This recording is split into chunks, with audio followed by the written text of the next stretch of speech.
Yeah. I did it all on my own. No promo. I got fans getting tats on my logo. I remember when nobody came to my shows, but I kept coming back like a yo-yo. In high school, they would laugh, try to label. Eating lunch with nobody at my table. Everyone that used to doubt got a day job. I just made a few stacks off a merch drop. My name's Harley Neville. Welcome along to the Guy and Harley podcast. And I'm Guy Pigden. Who was that lyrical genius? That was, of course, the immortal Nothing Nowhere with his song Hammer. Brilliant piece of artistry. Nothing Nowhere, eh? Yep. Gosh, did you guys just get a large notification noise in your ears? Or oh shit, Lexi Graves just subscribed. That's good news. I thought she did that ages ago. Thanks. Shout out to Lexi. Well, I did not get that notification in my ear. It was super loud in my ears. I got a big blurb. But yes, welcome along. We're doing the show a little bit different this week because we're broadcasting it from my end. So I'm very curious to know if it's going to be very good on the live stream. Guy's frantically monitoring it, of course. Yeah, well, it's looking like a disaster so far. That's bad. Now, to be fair, my box or your box that we both occupy either side of screen has not exploded and gone flying all over the place, which normally happens when I'm in charge. Yeah. So I am impressed by that, but I'm not impressed by my resolution that I'm coming through. You're coming through very and clean, and I'm coming through like as if I'm out of focus, except I'm not out of focus. I'm crystal sharp on my end. Yeah, no, but you know what happened? You want to know why? It's an absolute fucking clusterfuck, but you want to know why? I just hit record halfway after we'd already started the show. Oh, that's cool. So we forgot about that as well. So, hang on, look. There we go. Getting better. Brilliant. Yeah. So it is good for Guy that the tech issues are real, regardless of which end it's being broadcasted from. It's not Guy's incompetence. Had suspected. Well, only suspected. Silently suspected. Only suspected. Sometimes I suspected it was, something to do with, your technique. But now I'm seeing and feeling the pain that you had to deal with regularly and thanklessly. As a matter of fact. A little to my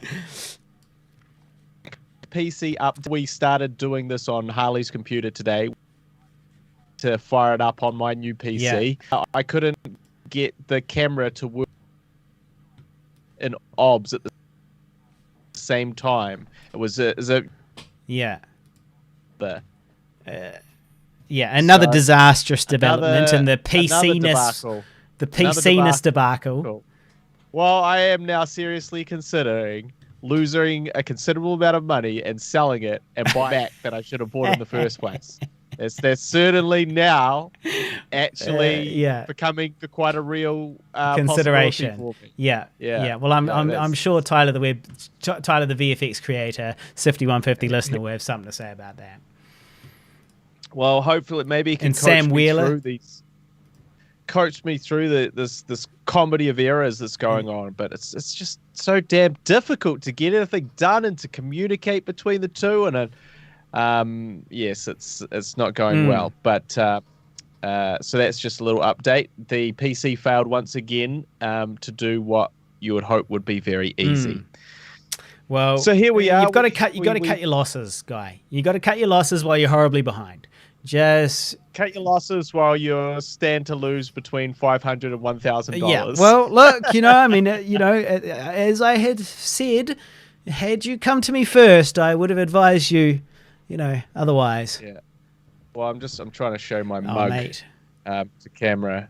Can we see that? Remember, nothing says I don't know better.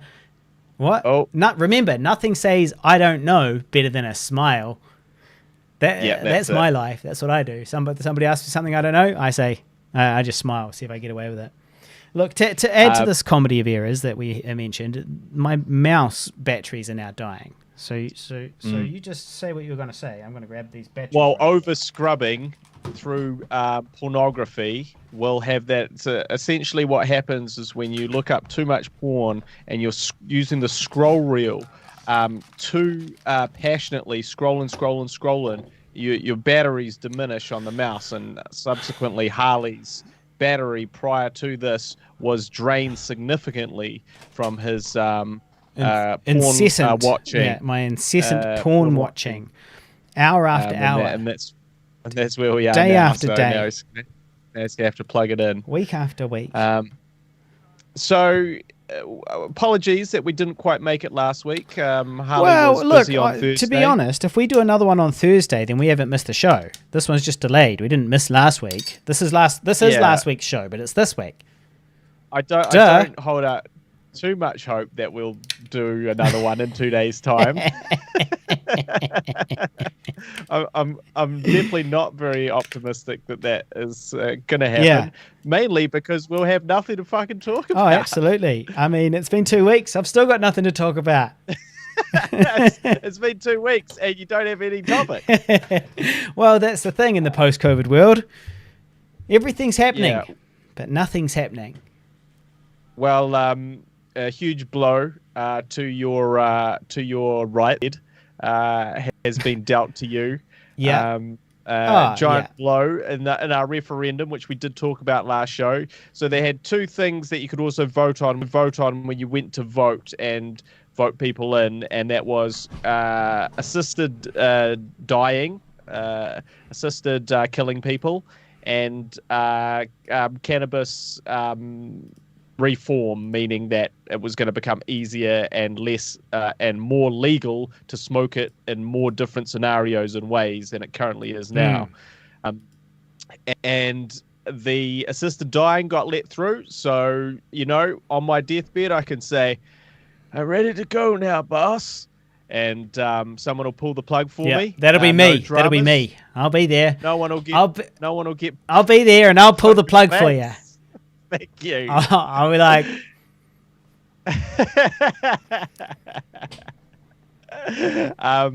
so that's cool.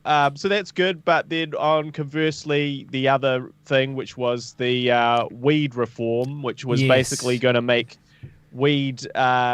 So you're not the last victim of prohibition. No, you're just a fucking pothead that got snagged. I'm just another one. Just another victim. Just another victim of prohibition. That's all I am. Here I was, just hoping the month before the referendum, I'd be the last victim of prohibition. Sadly, I'm not. No, just the next in a long line of victims of prohibition. Just a loser pothead. And yet cannabis smokes too much. And yet cannabis is ubiquitous, nonetheless. What a dismal failure on the behalf of New Zealand to progressively, to be progressive and to actually really seize an opportunity. This is a huge opportunity in terms of generating revenue and creating jobs, and we have let it slip through our fingers at a crucial time. Think of this COVID-free weed. Think of it. Think of the COVID-free weed, Guy. Think of it. Do you know how much you can export New Zealand cherries for, the good ones? They go to China. New Zealand cherries go to China for like $90 or $100 per kilo. We could be doing that type of shit. We would have this special export quality, best in the world weed that we export out to other places where it's legal, and we advertise it as being COVID-free. Confi-fee weed. Yeah, well, unfortunately, that ain't going to happen. Billions of dollars. No, look, there is an ever so slight potential for the referendum to still go ahead, because the situation is, for those listening abroad, the situation is that it was 53% voted no to legalizing weed. They were like, nah, we like gangs to have the power, and we like missing out on billions of dollars of tax revenue. So, unfortunately, because of that, 47% said yes, 53% no, 53% no, but there is still a possibility because the overseas and special votes haven't been counted yet. And it is said that traditionally these votes, these special votes tend to lean left, which means they're more likely to say yes. And so it was calculated that if 480,000 of these special votes came in, that 67% of them would need to be for yes, which seems unlikely. It could happen, but if that happened, if 67% of the foreigners or special votes, people that voted overseas, said yes, then it could still pass.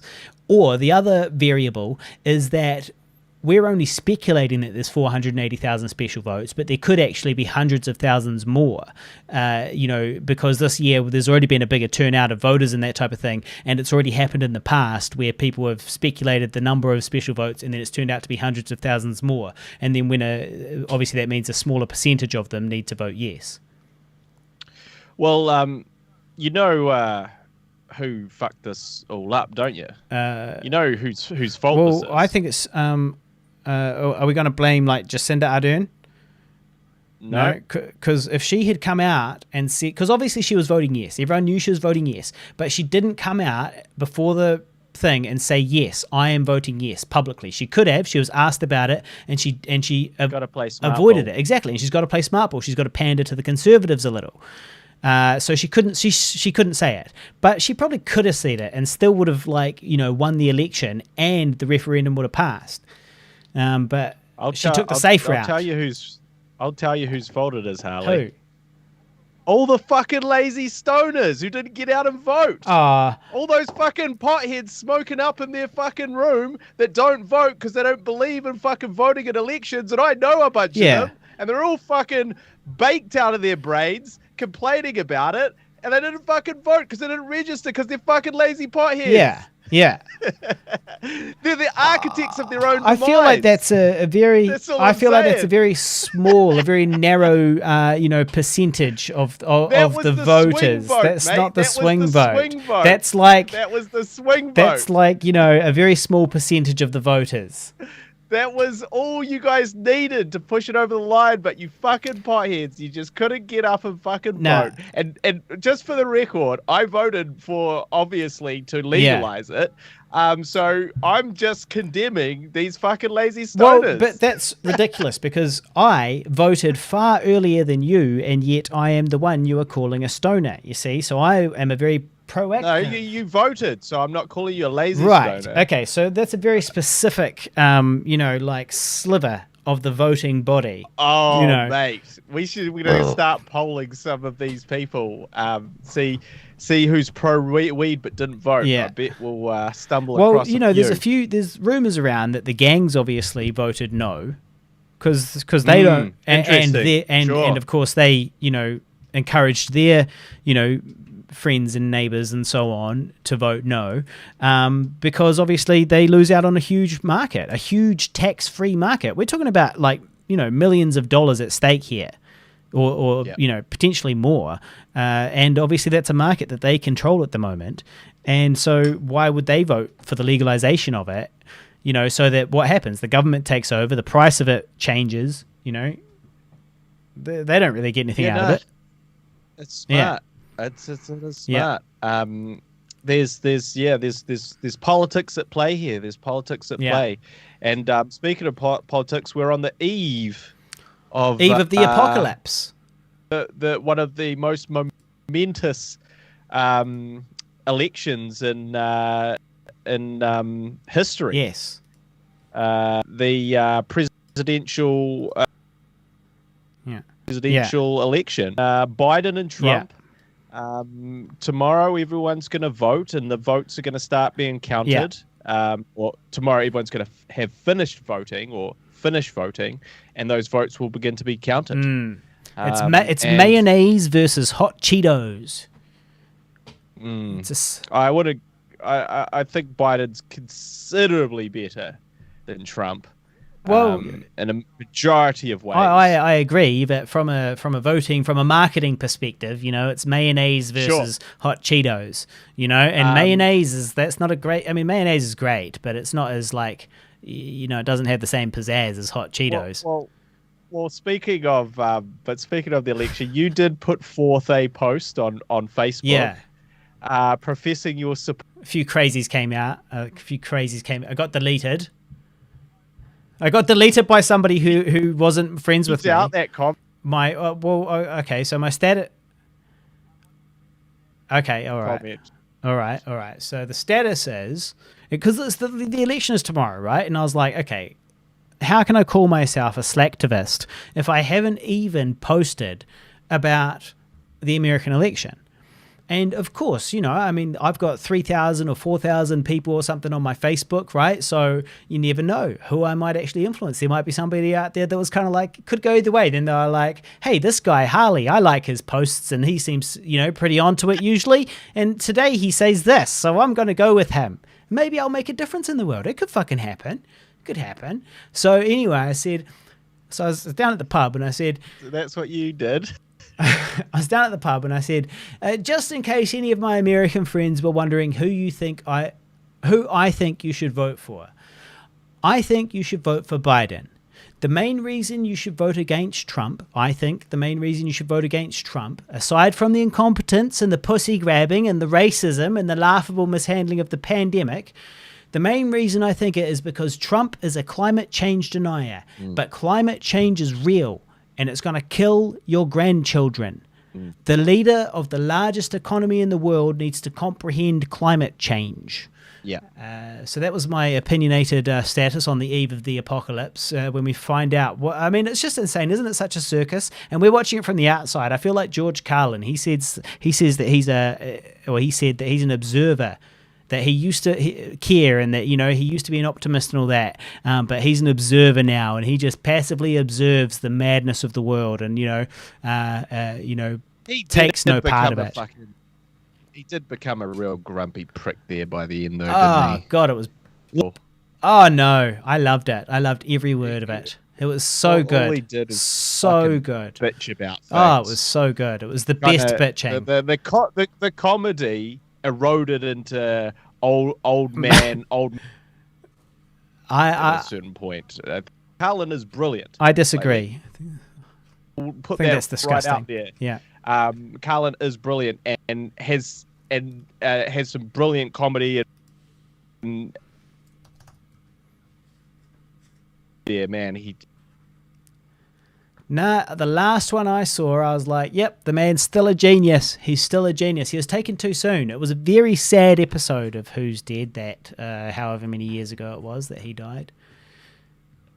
Oh, no, I think he died pre-podcast. I only discovered George Carlin after he had already died, which obviously, really broke my wee heart.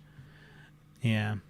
So anyway, the comments, you were saying you wanted me to read one of the comments. Okay.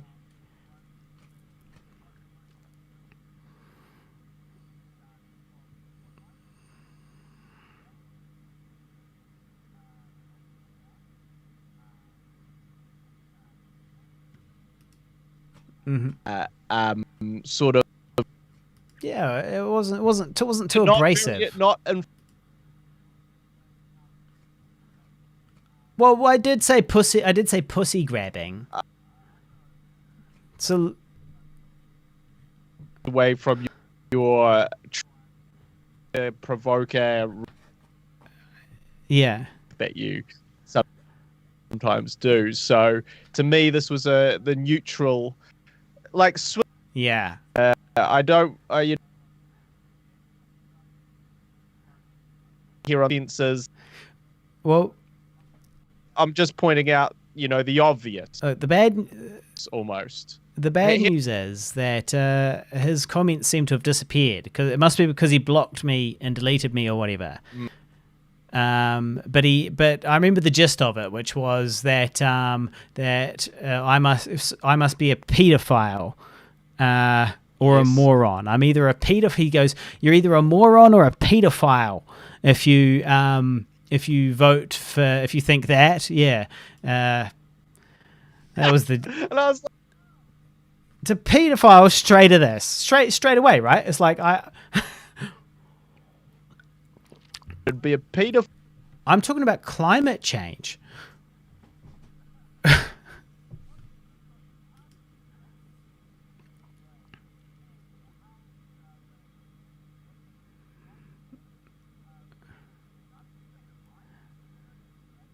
Yeah.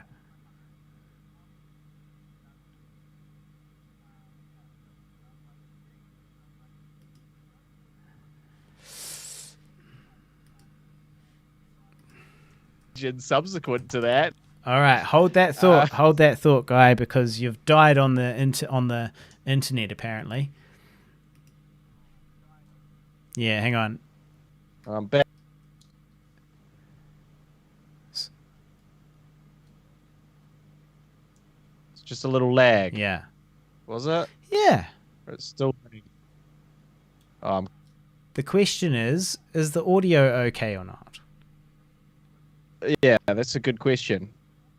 I guess that will come to Skype. But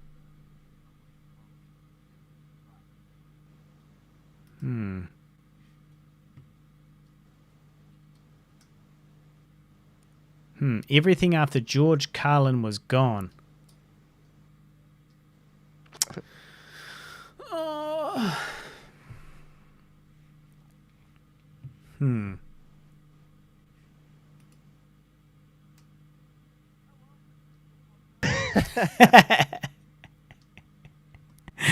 Yeah. All right. Yeah. So what are we gonna do?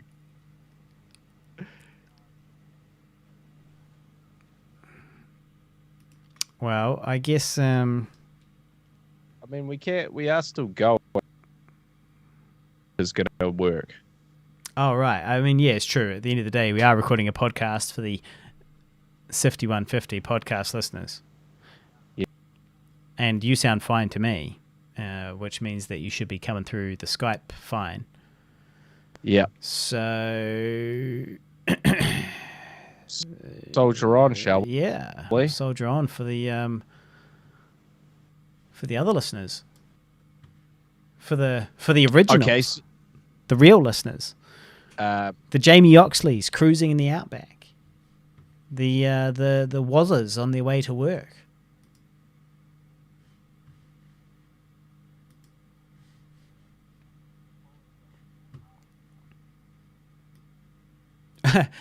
Mate, well, just to be fair, it's not my end that's missing. It's your end that's missing. God, it's not. Okay.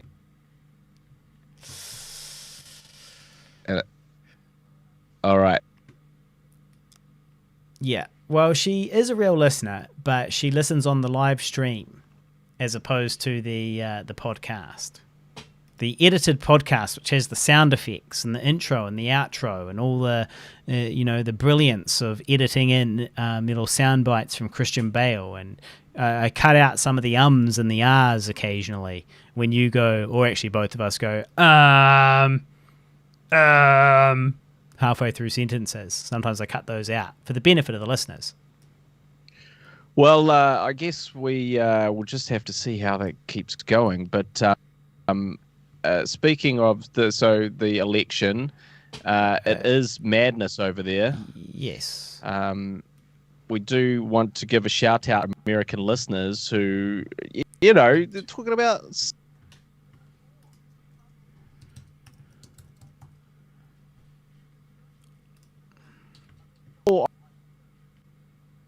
This is a democratic vote so that you don't throw a shit fit. Yeah. No. America has their say and makes the decision who represents them. The point where it's like, oh, well, we're just going to riot and fucking, you know. It's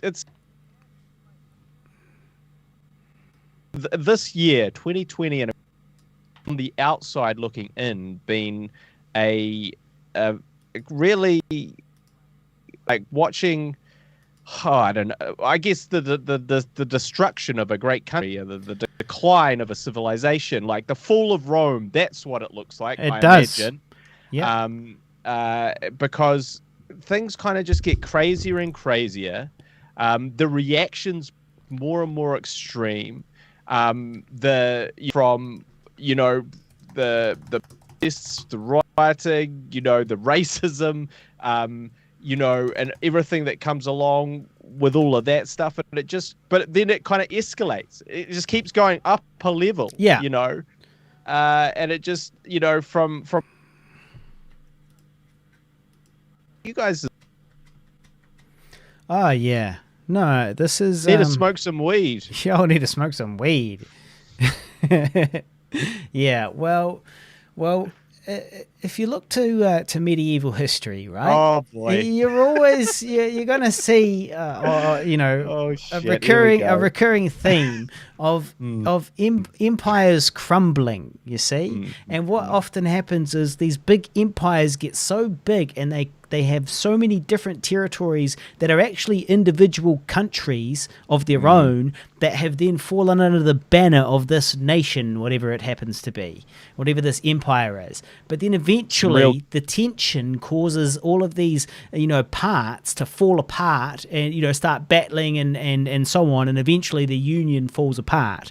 And that is what it looks like is happening over there. And then, so soon enough, what formerly was the United States of America, the greatest economy in the world, is going to become more like a feudal states, all fighting amongst themselves and impoverished, sort of like warring states within Africa sort of thing, in Latin America, all fighting each other in third worldy. I can see it. Well, I certainly hope that our listeners over there are all right and effect shots and that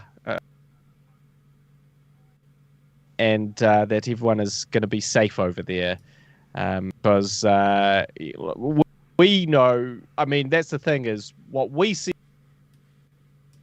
insanity and the stupidity, right, at its zenith, right, but our actual personal experience of the people that we know over there are these very lovely, smart people who are like, yes, this shit is crazy, and we have to deal with it. And so, yes, my heart does go out to all our friends over there, film friends and podcast friends and all those people, because shit, man, it looks tough. It looks like it's gonna get crazy. Well, I kind of think nothing will actually happen.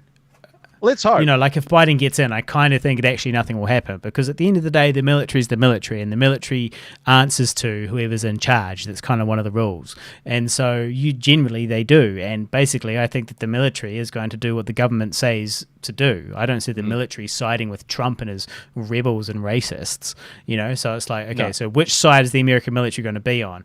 And I don't know. I just feel like it won't really, it'll just be a bunch of, there'll be some unrest for a while maybe, in some volatile parts of the place where, Trumpism has really taken hold. But, I don't think it'll be actually a civil war. I'm much more concerned about what happens if Trump gets in, just the continued and accelerated decline of, that society and kind of taking the world down with it. Can you imagine how much more damage Trump can do in 4 more years? And they've got a limit. You can only do 2 terms in America. That's right. Which is why the second term is the dangerous one. This is him when he still wants to get a second term. Imagine him when he knows that there's no such thing as a third term. Gloves are He's off. either going to go full dictator, or it's going to be, he's just going to go mad doing whatever it is that his Christian overlords tell him to do.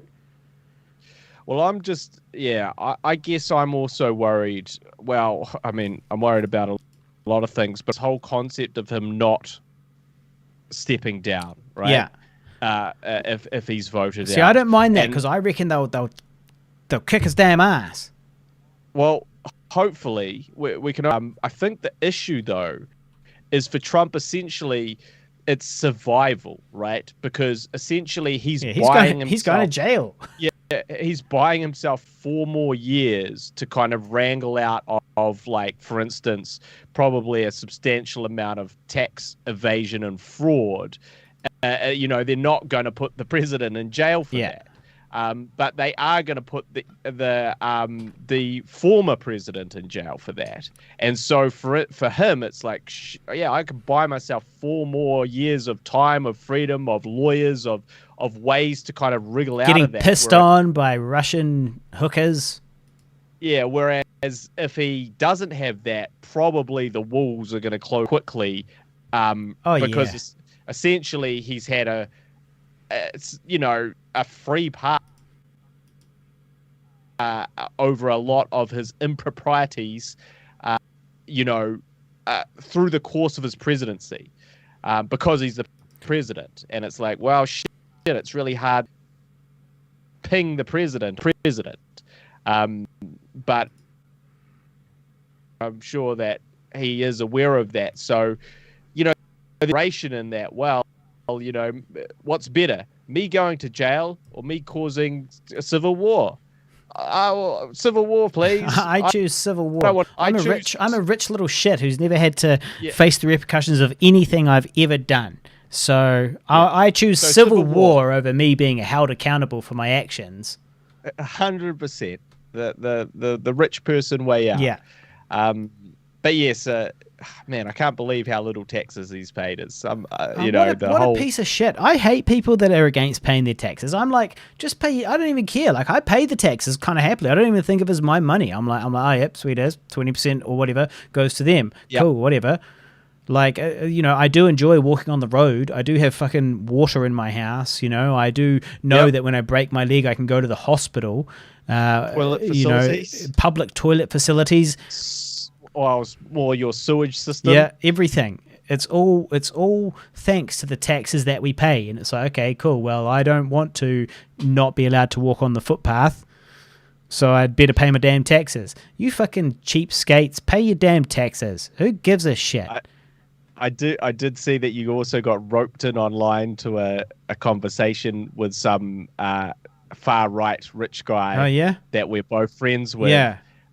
When he was like, can't believe all these people say there's no jobs after COVID. Why don't you all go to fucking wherever it is and become a fruit picker? Yeah.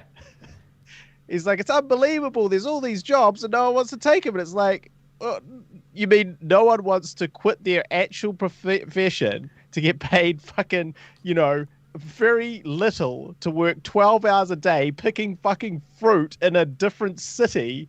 Yeah, no, of course that's probably not people's first choice of what they want to do. You fuck. Well, I'll have you know, actually, that I don't actually remember that conversation, that particular thread, but I'll have you know that it's only 6 hours that you work on a cherry orchard, and that the money's actually not that bad. It's like 10 years ago it was like $4.25 at the peak of the season per bucket. So one bucket was 5 kilos. You'd pick 5 kilos of cherries, you get $4.25 or so, and that was like at the sort of the height of the season when you'd be picking the most buckets, when they really need the fruit off the trees. And so and the most I ever did was like 83 buckets in a day. So that day, 10 years ago or more, way more actually, like 15 years ago or whatever, I did like 83 times $4.25. That's not bad for a day's work. That's like 300 and something bucks for 6 hours. The only problem with it is it's AM. You start at bloody 6 AM and work until 12 noon. But it's actually quite a sweet gig, and I'm thinking about doing it again. Because well, I'll see you down there. I'll see you picking cherries. Yeah, mate. no, I'm thinking about doing it. I've looked. I was like, maybe I should do it again. I've done it I've done it about on 4 or so different years, and my mum works on orchards, so I'm familiar with it. I could go back to that for sure. Just for the season, just for a few weeks, and because they're going to need people, right? So there's going to be a bit of a gold rush happening here, because the asset is the staff member, the person who can get the fruit off the tree. Because as I mentioned earlier, they sell those cherries to China for like $100 per kilo, and one bucket is 5 kilos. and in that for that bucket, I get $4.25 or whatever it was. So they're making some serious cheddar. They need to get that fruit off the trees, and what that means is they need people. And what that means is, and there's heaps of orchards around down there in central Otago. So what that means is that there's going to be some sort of price war to get the people. There's going to be limited people, and they need the fruit off the trees. They're going to have to pay more per bucket. Well, I guess we'll see. Let's hope Get on down, kids. Another thing they're doing is there's a camper van company that's paired up with the orchards and says that they'll give you a cheap camper van for, you still hire it weekly, but you park it on the orchard to pick fruit. So the orchard has a place for you to park. Presumably you can use their showers and so on. And then you also live in the camper van and pick fruit, on the orchard. And they'll give you a cheap deal because they've combined with the orchard. Well, get out there, kids. Yeah, good luck for your fruit picking. Yeah. I personally wonder how that bad back of yours is going to do in the blistering heat for 6 hours per day up a ladder. Well, time will tell. But I tell you a couple of things. One, I actually have experience as a hydroladder operator. And so it's a hydraulic ladder that, with wheels, and basically what you do is it's 4 wheels, and you drive using your feet. You put your toes forward and it goes forward. You put your heels back and it goes backwards. And then you can also go up and down. And so what I was doing is I was just cruising with nothing on my shoulders, no bucket around my neck or anything like that. And I wasn't carrying a ladder. I was just cruising from tree to tree, just doing the very tops. And the tops is where the best fruit is. So, and it's the hardest to reach on a ladder. So I'd just be cruising along on my hydro ladder, just picking the good shit from the top and waving to the fucking peasants below. Sound like you're a real asshole. Well, it's not my job. I had the best job in the land. It's not my fault I had the best job in the land. Well, you just keep me posted on how that goes at 37 years old. Well, time will tell, my friend. We're waiting to hear about the mortgage. So I did apply for a mortgage a while ago, and then it expired basically before I had gotten around to buying a house and trying to move to Dunedin and so on. Thought I was going, and then I was the last victim of prohibition, and then so I reapplied for the mortgage to see what's going on, to see if they'd still approve me with my current work situation, which is fluid, and I'm waiting to hear, and I'll probably hear this week. So maybe I'm going back down there. And if I do go down there, if the answer is yes, and I go back down to Dunedin, then I was like, well, what happens if I get down there and I literally can't find any work? And I was like, well, bam, I'll head off to the fucking orchard. I'll head to the orchard. I'll have a house because I've approved my mortgage. I go down there, I buy the house, I get into it. I go to the bloody orchard and I pick some fruit for a few weeks. And then I come back up to Auckland next year when it all picks up. Just have a cup of tea and wait for it to all blow over. Exactly. In my own house. I do think you've greatly misjudged how long it's going to take you to find that house, among other things in this. Yeah. In these calculations. Well, yeah, but I've got somewhere to stay if I don't have my own place yet. Yeah. So I've got somewhere to stay, in which case I would still potentially go fruit picking. So honest day's work. She's hard yakka, but it's an honest day's work. Yeah, well, I used to be a window cleaner. It was an honest day's work as well, but I don't really want to go back to it. Yeah, and you haven't cleaned a window since. I haven't cleaned anything since. So I guess a couple of things. We should also speak. This is a biggie, right? This is a big one. Now, sometimes we have big events, significant events. This is the biggest. This is the biggest episode ever of Who's Dead This Week. I'm letting that sink in. Well, because the biggest. Think of everyone that has died, right? All the people that have died and that we have mentioned in the podcast, and all the ones that we didn't even quite get to mentioning because maybe we didn't do the podcast that week. In the history of this podcast, dating back to what, 2014? Yeah, it's about 5 years. 2015. somewhere around there. So dating all the way back. This is the biggest who's dead this week. This is the biggest death of them all. We are, of course, talking about Sinead Connery, the lead singer of the Cranberries. Sir Sean Connery. Sean Connery. Sir Sean Connery. Mish Moneypenny. Yeah, if you ever try to do a Sean Connery impersonation, you just go Mish Moneypenny.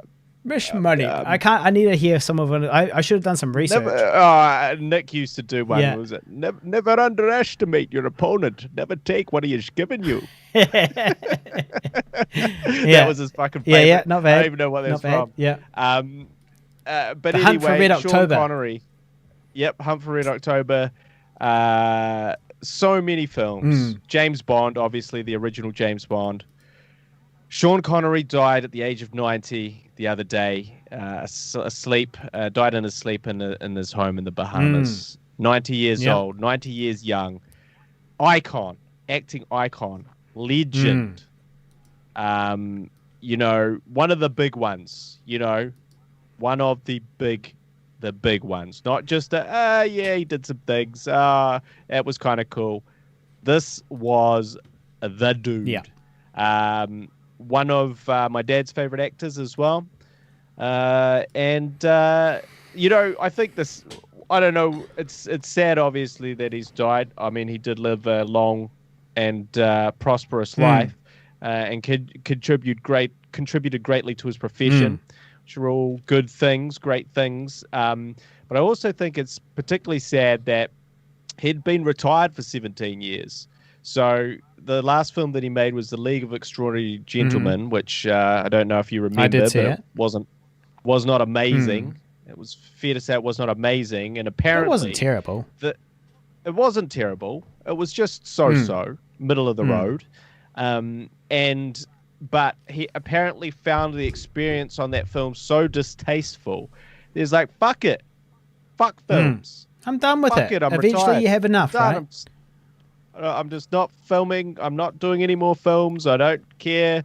I'm not interested anymore. That was my last film, and I'm not doing anything else because of this experience. So it must have been a particularly shitty set. It probably was, but also, like, I guess after 70 years or so, you know, if you're doing a movie at 70 odd and you've had a long and illustrious career, at a certain point, I'm sure you do reach a point where you go, look, I'm rich. And I'm done with this. I don't give a fuck. I just want to play golf. Well, that is what he did. Go to the tennis. Yeah, I don't want to. I'm done with all that. You retire. Well, I don't know if you do. If you're a creative, you want to keep creating. But maybe you can channel that creativity into different places sometimes. You know? Yeah, it doesn't have to be what you've always done. Well, I don't think he did fuck all. Or he might have been creatively playing tennis. Practicing his tennis. So what Lexi Graves has just found out live on the live stream that Sinead Connery's dead. Lexi, I'm sorry. It's terrible news. It's tragedy. I actually dropped the bombshell on my girlfriend as well, and she was like, "What?" Lucky. She was like, "What?" And she's like, why would you tell me that right now? I'm on this big high. And then you just tell me that. I was like, sorry, it did happen, though. I thought you needed to know. I mean, this is important. The thing is, you've got to prepare people before you give them news like that. Well, when it's Sir Sean, I think you do. When you're delivering news like that, you got to lube it up before you slide it in. You know, you don't just jam it in there. It was careless. Yeah, I did not. You didn't dress it or present it at all. I did not enter gently on that piece of news. No. So anyway, he is gone. What is your favorite Sean Connery role, Harley? I haven't really seen any of his movies. Don't fucking lie. No. Okay. So what do we got? Indiana Jones, where he played the comedic sidekick. Indy's dad, Junior. It was good. Obviously, that was a great movie, and I really liked that movie. And then the Bond one, I didn't really watch that. Don't really think I've seen that. Okay. The Hunt for Red October, I didn't like that he's got an English accent and he's meant to be Russian. So he's got a Scottish accent. Scottish accent, but it wasn't he meant to be Russian or something? He was in the Red October. Yeah, he was meant to be Russian. But and he was Scottish, and I was like, this is weird. So what else has he done? Well, I mean, I guess James Bond is his most famous. The Untouchables. He won an Oscar for that. What happens in that one? He was I think he was playing a Scottish Bobby, who was part of the group of the Untouchables who took down the old what's his name? Shit. Not Corleone, that's the Godfather.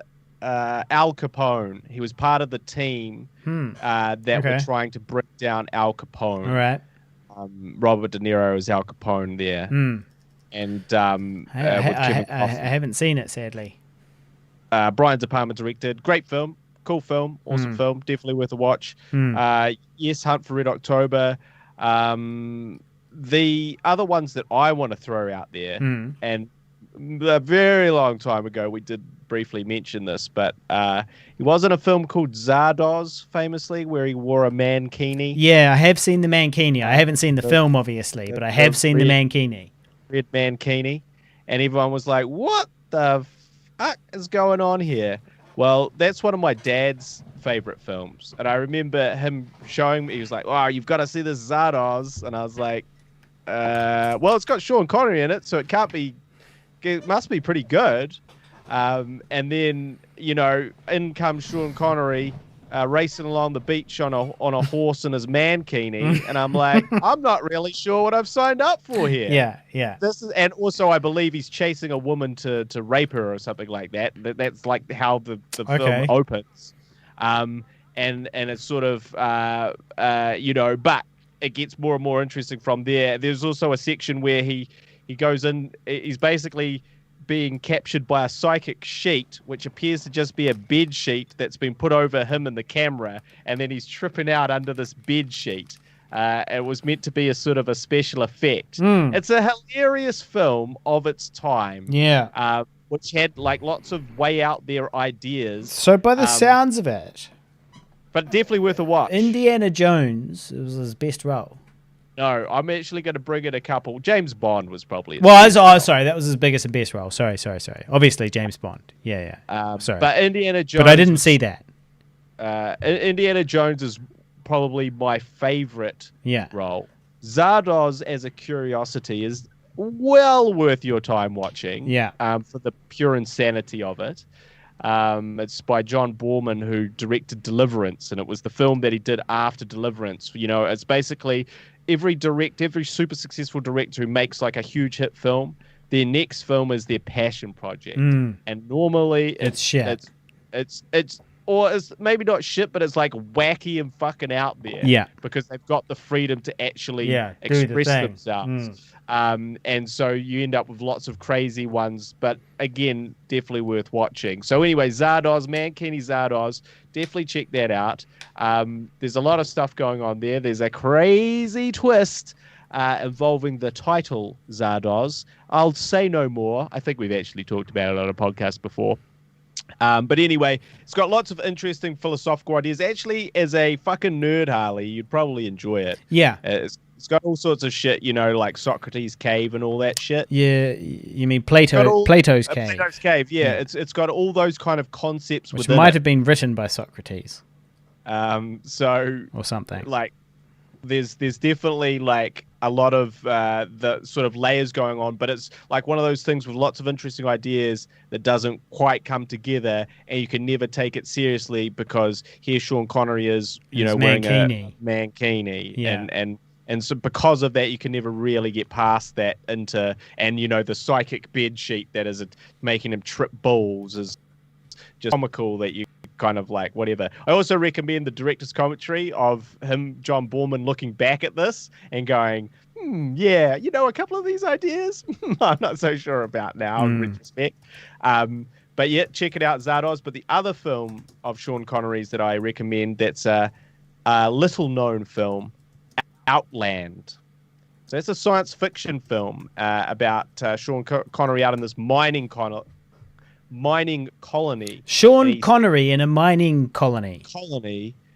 Starts investigating a series of deaths and sort of starts uncovering stuff. And it's kind of like this space western. And it's fucking awesome. And again, that was another good one that my dad passed on to me. Significantly enjoyed that a lot more than Zardoz when he showed me that. But highly recommend Outland for a lesser seen Connery film. Yeah. It did The Man Who Would Be King with Michael Caine. He also did Marnie for Alfred Hitchcock. That was another one of his big ones. Yeah. Was he in that Michael Caine versus the Zulus movie? He was not in that, no. All right. Yeah. Got it. He was also in Time Bandits, Terry Gilliam. So a lot of interesting films. He didn't play it safe. Yeah. He was willing to wear that mankini and go under the psychic bed sheet. And I take my hat off to him. So thank you, Sir Sean, for all your great films, and you'll be dearly missed. And sorry that you didn't get a chance to listen to this appreciation on our podcast, which I know you're a big fan of. And also, I've always liked you and appreciated you too. Well, that's big words coming from Harley. Yes. Because normally he just shits on who's dead. Yeah. He just shits on whoever the dead person is. Well, That's the kind of thing, is just shitting and desecrating on the memory of these beautiful souls taken from us. Yeah. So for him to make that little omission is very big of him. That's true. It's real. That's true, Guy. I'm glad you noticed that. I think we all noticed that. Now, the thing is, though, that it really... Junior! The thing is, though, that it really was almost a sad episode of Who's Dead this week. Because one of our listeners had a harrowing experience, which was documented. And this harrowing experience was nearly a head-on collision on the highway. And that listener was our dear Sifty 150 listener, Wazza. Right. And his footage went on the internet and has been since picked up by the New Zealand Herald newspaper and posted there and stuff. And basically what it is he's cruising along the highway. He's listening to a podcast, and he listens to the Guy and Harley podcast when he's driving to and from work. And in this video, he's listening to a podcast, but we didn't do a podcast, so obviously he wasn't listening to us last week. Yeah, it was the last few days. So unfortunately, couldn't cash in on his near-death experience. Yeah, we couldn't cash in on his near-death experience.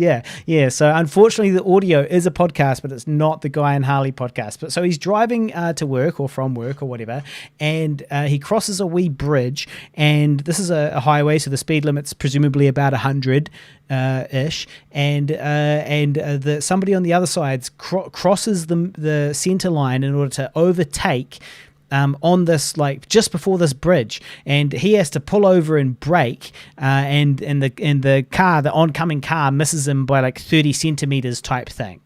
But it's harrowing footage, and it's on the New Zealand Herald website. If you search like head-on collision, what would you need to look for? New Zealand Herald.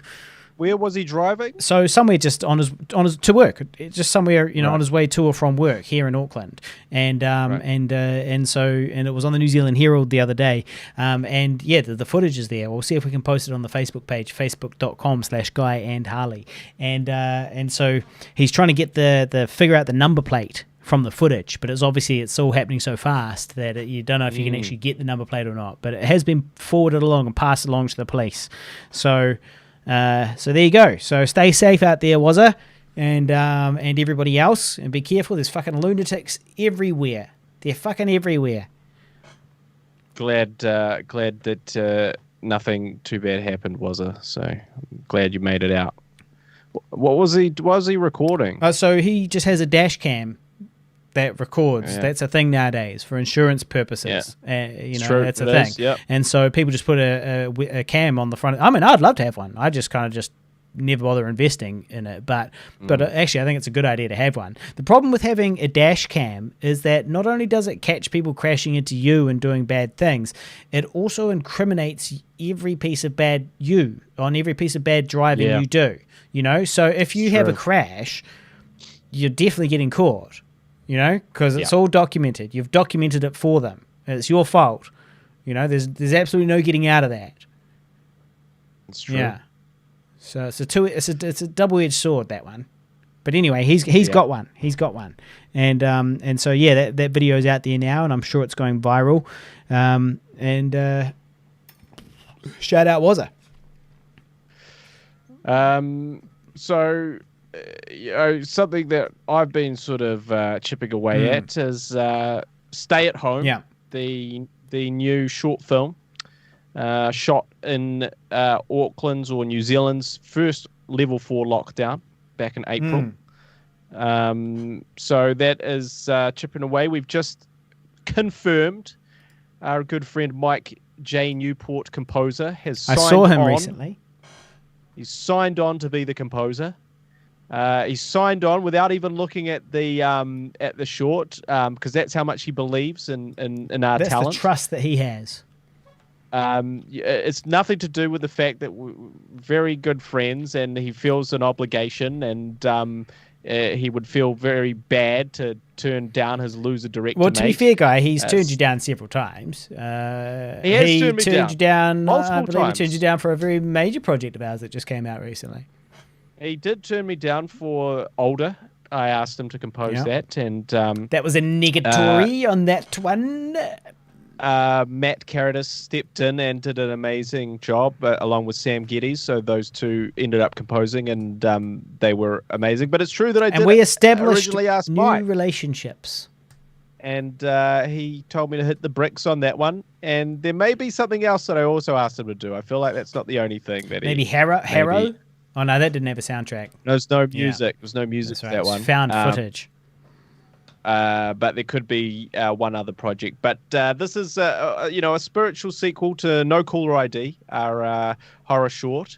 There's definitely significant less horror in this, and it's not as there's short. Quite a lot less short too. So, hopefully that all comes together, but he has signed on, so that's great news. And I've also just got the first pass of the grade back from our color grader, who has just done a version for me to have a little look at. And I was just looking at that prior to this podcast. And Tyler has turned in a couple of pretty epic visual effects shots. The grand finale, the final scenes. He's done 2 visual effects shots, and I'm just waiting on a couple more, which is why I'm hoping he's not distracted by the civil war, the civil outbreak, and the unrest that's going on. Because these shots are very important, and you are my number one guy, Jack. That's from the original Batman, in case you're wondering. That was pretty much a complete, complete scene that Nick Zalati, long-term listener, will recognise. That was a complete scene from the project where you do your best like Jack Nicholson. This is either Jack Nicholson doing impersonating the mobster boss that has just said that to him after he kills them as the Joker, or it's that guy Jack Palance is his name, that actor's saying that to Jack Nicholson. So you can take it either way. But either way, I highly recommend Batman. I rewatched that a while ago, and still holds up. Best Batman. Don't give me any of this Christian Bale shit. Forget about Batfleck. Give me Keats, the original Batman. It's good shit. I don't really like any of the Batmans in particular. I just like Heath Ledger's Joker, and then I don't like any of, like, I'm indifferent to all the different Batmans. Christian Bale was good, but I just couldn't get past the voice. Where was he? Voice was silly. Voice was not good. No, it was just it was just so silly that he put on the voice. You know, they'd have a conversation. I just feel like, you know, putting on the voice, like, it makes sense. Look, I'm not saying it doesn't make sense. I'm not saying it doesn't make sense. If you want to misdirect people, logically, it makes sense. Yeah, it does. It completely makes sense. But I just couldn't get behind it. That where was he? And then you'd see him having a chat with the butler, who was like, "What's it all about, Alfie?" So Batman, recommend it. Michael Caine as the butler. Yeah. And that. He's still alive, thank God. You got there. My mate Michael Caine, you might remember that he has seen me. Your best friend Michael Caine has seen a fucking impression of you. No, he's seen me doing an impression of him. Michael Caine has seen me do an impression of him. So I'm just saying, he's my mate. And also Sigourney Weaver touched me on the shoulder. I'm just saying I'm actually quite a big deal. I'm actually quite a big deal. You have had run-ins with some of my heroes in a way that I could only dream about. Yeah. Such as those two examples you just mentioned. You also were directed by James Cameron. I was directed by James Cameron, that's true. Technically speaking, I was directed by James Cameron in what was for a very long time the highest grossing film of all time. We are, of course, talking about Avatar. Yeah. I was. I was a scientist. I played a scientist on my way to Pandora, and I had to be over 25. You know, I had to look over 25 in order to make it believable, because basically Pandora is 25 light years away, or it takes 25 years to get there, either way, however many years it is. And so to get there, to be at Pandora, you either needed to be born along the way or you're over 25 years old. And so they got me to stand further back. I was quite near the front, and they got me to stand further back because I was only like 22 or 23. Yeah. So they were like, the direction from James Cameron was, can you please go up the back? You stand further away from camera. It's kind of like that time that you showed up to that event with the holes in your dress shoes, which weren't. They were Doc Marten boots. They were Doc Marten with boots, high heels, with high heels and giant holes in them. Some of which you had tried to conceal with Vivid. And I wore black socks. And didn't you put like some Vivid over the so I put Vivid to conceal. No, I'm sure that I didn't put Vivid over though. I'm sure I put I polished my boots. But I put black socks on, because the fact of the matter is that no matter how much polish you put on, you can't hide a 50-cent fucking coin size hole in your shoe on each side. I had like both shoes had big holes in them. These leather Doc Marten boots with little high heels and big 50-cent coin size holes in them. So you had to wear black socks to disguise it. So my job, you've got to set the scene. My job was to be. So then the job description was to be, to get an actor in there, actors to get stand by the red carpet and greet guests as they came in, and essentially be like, the brief would have said like good-looking actors, wearing fancy suits, guide people inside. Concierge or something. But they wanted actors to do it, you see. And then I showed up all wholly booted and unemployed and all that other stuff. With a second-hand mismatching the suit was mismatching. With the pants that didn't match the fucking... Okay, but the thing is that in the dark, dingy light of our basement flat that we lived in, they both looked black. But then when you go out into the sun and you stand there next to the red carpet, it becomes obvious. It becomes quite apparent that the pants and the jacket don't match, and actually the pants are like a dark type of blue and the jackets are black. you know, and then the shoes have got the holes. This absolute fucking joke. This homeless, this out of luck, down and out on his luck businessman. Not even that. It's suicidal businessman. A homeless guy murdered 2 people. He kept his own shoes, but stole their suits. But he wore the pants from one person's and the jacket from the other person. Because blood got on the coat from one of the murders, and blood got on the pants from the other murder. And then he showed up at this place going, hey, I'm an actor, guys. And anyway, they were like, can you stand... They're like, can you stand okay, so what happened was, I was there, I was greeting people, I was having a nice time. But it didn't quite work because we were standing there, and instead of looking friendly and well dressed, you know, and there was 2 of us, you know, we looked like security. Yeah. And like, obviously I was a homeless man that had infiltrated the security or whatever, but like, so people were coming up, people were coming up and saying, oh, can we go in? And I was like, yes, as if I was some sort of security, when it was meant to be like, hi, hey guys, how are you? Welcome, come on in, you know. And then anyway, what happened was I was there like hanging out, looking like a weird, you know, security guard, homeless person, whatever. And kind of the guy that was running the event came up and was like, hey, you know, about those holes in your shoes. Yeah, she was like, what is going on with your shoes? You know, and then he goes, you know, I was like, oh well, my shoes are holy. Yeah, sorry about that. You know, what do you want me to say? I'm fucking poor. What do you want from me? You know, and so I was like, yeah, my shoes are fucking holy. It's not my goddamn fault. You provide fucking shoes. Provide shoes, motherfucker. Are you hiring my shoes from me? Get the fuck out of here. Must have formal dress wear. And so prerequisite to this so job.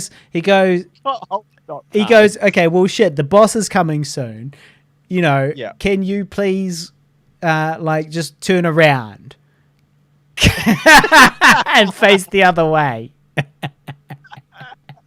So I turned around and sort of faced the wall at the red carpet event and didn't greet anybody so that the boss couldn't see my holy shoes. Great. Great moment of when being a cheap ass doesn't pay off. That's not a cheap ass. I'm not a cheap ass. If you're poor, you're poor. That's not true. You could afford fucking shoes. You were just like, hey, I don't need to. And you just wore those fucking shoes into the ground, and you're like, it'll be fine. And we were all like, these are not fine. These are a real problem. Like, you can't wear those. Do you want to know those shoes? They were actually my ex-girlfriend's shoes. That's right. Doc Martens. I forgot. Women's Doc Martens. That's why they had a heel. You're wearing high-heel Doc Martens. Women's high-heel Doc Martens shoes. Oh, they'll be fine. No. Under any circumstances, ever be fine. Yeah. Even perfect. Also, it's so lucky that I've got such dainty little feet that I can fit my girlfriend's shoes. It's fortunate. I got years out of that. Years of wear out of wearing my girlfriend's shoes. The other reason that you love those high heels so much is they gave you a bit of extra height. You know, so you weren't complaining about the extra heel. It's true. It's true. It's true. You know.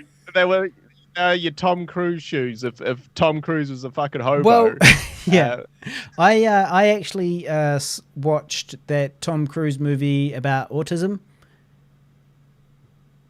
Oh, Rain Man. And he's not that short. He's taller than Dustin Hoffman because they come down the escalator together, and he's clearly quite a lot taller than Dustin Hoffman. Dustin Hoffman is fucking short. Right. So actually, they're both midgets. Right. Yeah. Well, that's good. The short people representation in Hollywood makes me happy. Also, I mean, I do wonder. Well, obviously, he was wearing lifts, Tom Cruise, in that probably. But yeah. So I just stuff I just roll up some toilet paper, you know, like into layers, and then I just put that into the heel of my shoe, like underneath the tongue, you know, like not the tongue, the bit at the bottom. Oh, that's a pro short guy. And then you put you put it under there. Then you're like 1 inch taller, or like maybe like half an inch taller, and you're like, yeah. Pro DeVito tips. Yeah, there you go. DeVito there tips. You go. Genius. But you just got to change your toilet paper regularly. Otherwise, it just turns into paper mache in your shoe, you know? So those are the two examples of where you got told to stay further away from the thing that you were meant to be doing, because you're problematic for the thing that you're meant to be doing. You could say they were paying me to stay away. Yes. On that day. They were paying me to stay away, yeah. Yeah. Now, I did go... This is a filmmaking podcast. It's a podcast about our lives. And I did go... I'm a bachelor. This is might be news to some of the listeners. I'm a bachelor. And I'm as shocked as anybody else, frankly, because I am probably the world's most eligible bachelor. Emotionally mature, financially secure-ish. The second part is a stretch. Well, I mean, it's a stretch, but it's a stretch. But I'm doing. The first part is a stretch. What am I talking about? They're both fucking stretches. Yeah. But so here I am, the world's most eligible bachelor, and yet for whatever reason, I'm struggling to meet a woman and fall in love and perhaps procreate, And so I said to you on this show, I said, what am I gonna, what should I do about this? And we mentioned, various apps and all the rest of it. How does a gentleman such as myself find his baby mama? And I said that I was going to go to Mingle at the Museum, which was, I'd seen a billboard around, I'd seen a poster up, it said Mingle at the Museum. And the idea here is you go to the War Museum in Auckland, you go to the War Museum, you all pay $45 each to get in, there's no free drink, they sell presumably 50-50 male and female tickets. And when I checked, when I had a look at it, it had sold, all the female tickets were sold out and the male tickets hadn't sold out. And I was like, well, that's a sign that I got to get my ticket, because I like the sounds of that ratio. And so I bought my ticket and I went along. And I must say, it was a very good event. It was an excellent event, and my God, you got laid! Can't believe it. It was a good event. Oh my God, look at that shit-eating grin. No. For the live viewers, I know that fucking look anywhere. No. The man who got some. No, it's actually, you're actually... Man who would be king. You are actually wrong. I regret to inform you that you are wrong. I did not get laid. But I mean, a gentleman does not full penetrative sex and tell, anyway. And obviously I'm a gentleman. But I did not get laid. What I did do is I went along to this event, and the idea being to connect with an intellectual, woman who's interested in, forming a connection. And so I went along and I got a wine and I sat down in a quiet corner, the quietest corner I could find, which was the same strategy I used at the First Dates single party. I was on the reality show First Dates NZ, Season 2, Episode 5. Good luck finding it. It is on the pirate sites, but it's not legally available as far as I'm aware. And I went to a singles party afterwards, and my strategy that time was also to find the quietest corner and sit in it with a drink and just see who comes rolling in, because if she's the one for me, then she's going to be the type of person that hangs out in corners. She'll be over there as well. She'll be trying to avoid the people just like me, and we'll end up avoiding them together. And so anyway, I did that. I went and I hid in a corner, and actually an attractive woman almost immediately walked up to me, and I was like, "This is very." "Can I help you?" I'm sorry. Are you lost? I was like, "Oh, I don't work here. I'm just." I'm sorry, I can't give you directions. I'm not one of the staff. I can't get you a drink. But she was like, well, this is what this is for, right? To say hello to people. So she sat with me and we chatted, and then we went for a walk around the museum and we looked at some exhibits and we talked about the economy of World War II. Because she is an economist, and obviously the economy, obviously everybody out there knows how important the economy was in World War II as a contributing factor to Germany's failure. The economy was a big one, and so we had a wee chat about that, and it was good. We matched some geology. We did some geology that we matched the ages of some rocks together from oldest to youngest. So Sweet. yeah, it was nice, and then we spent the whole night together. It was a 4-hour event. We spent the entire 4-hour event walking around and talking and hanging out, and there was times when she could have gone and continued to mingle, or I could have gone off and talked to somebody else, and that we chose not to. We chose to continue hanging out. So it was actually quite a nice event, and I do recommend Mingle at the Museum for anybody out there. But then, at the end, I walked her to her bus stop. She Ever the gentleman, you walked her to a bus Well, no, stop? she was going to Uber, but she chose to hang out with me a little bit longer, and instead we could walk to her bus stop, and she caught the bus instead, you see. And but nothing happened. And romantic, nothing, intimate happened. There was not even a kiss. I failed to kiss her, presumably, that was on the cards. But I failed to capitalize on that. Bitched out on that. And that's that. That's that. But it was a nice event. We've kept in touch, and I haven't seen her since. But she is... night at the museum. Traditionally mingle at the museum. She is, usually a national voter, and she does work like 9 to 5 as well, or something like that. And you know how I feel about those 9 to 5ers, It's like those employed people. Oh, those career-driven losers, working hard every day, 8 hours a day. Yeah. Well, the issue, look. To be honest, the big issue with these 9 to 5ers, right, is that there's no time. She's a young national. I can never meet with them. I can never meet with these 9 to 5ers. When are we going to meet? I'm like, sweet. So it's 12 p.m. on a weekday. Should we sink some piss? And they're like, no, it's Monday. I'm at work. And then they're like, on the weekend, they're like, oh, yeah, sweet, it's Friday at, 6 p.m. Should we sink some piss? And I'm like, no, actually, weekends are actually really busy times for me. They're the time when I get the most work, actually. So at what point should we meet? Your drinking time is inappropriate. That's what I say to them. I'm like 7 p.m. on a Friday is highly inappropriate. Monday is a great time. We drink on a Monday at lunchtime when nobody's around. It's perfect, right? Only for you.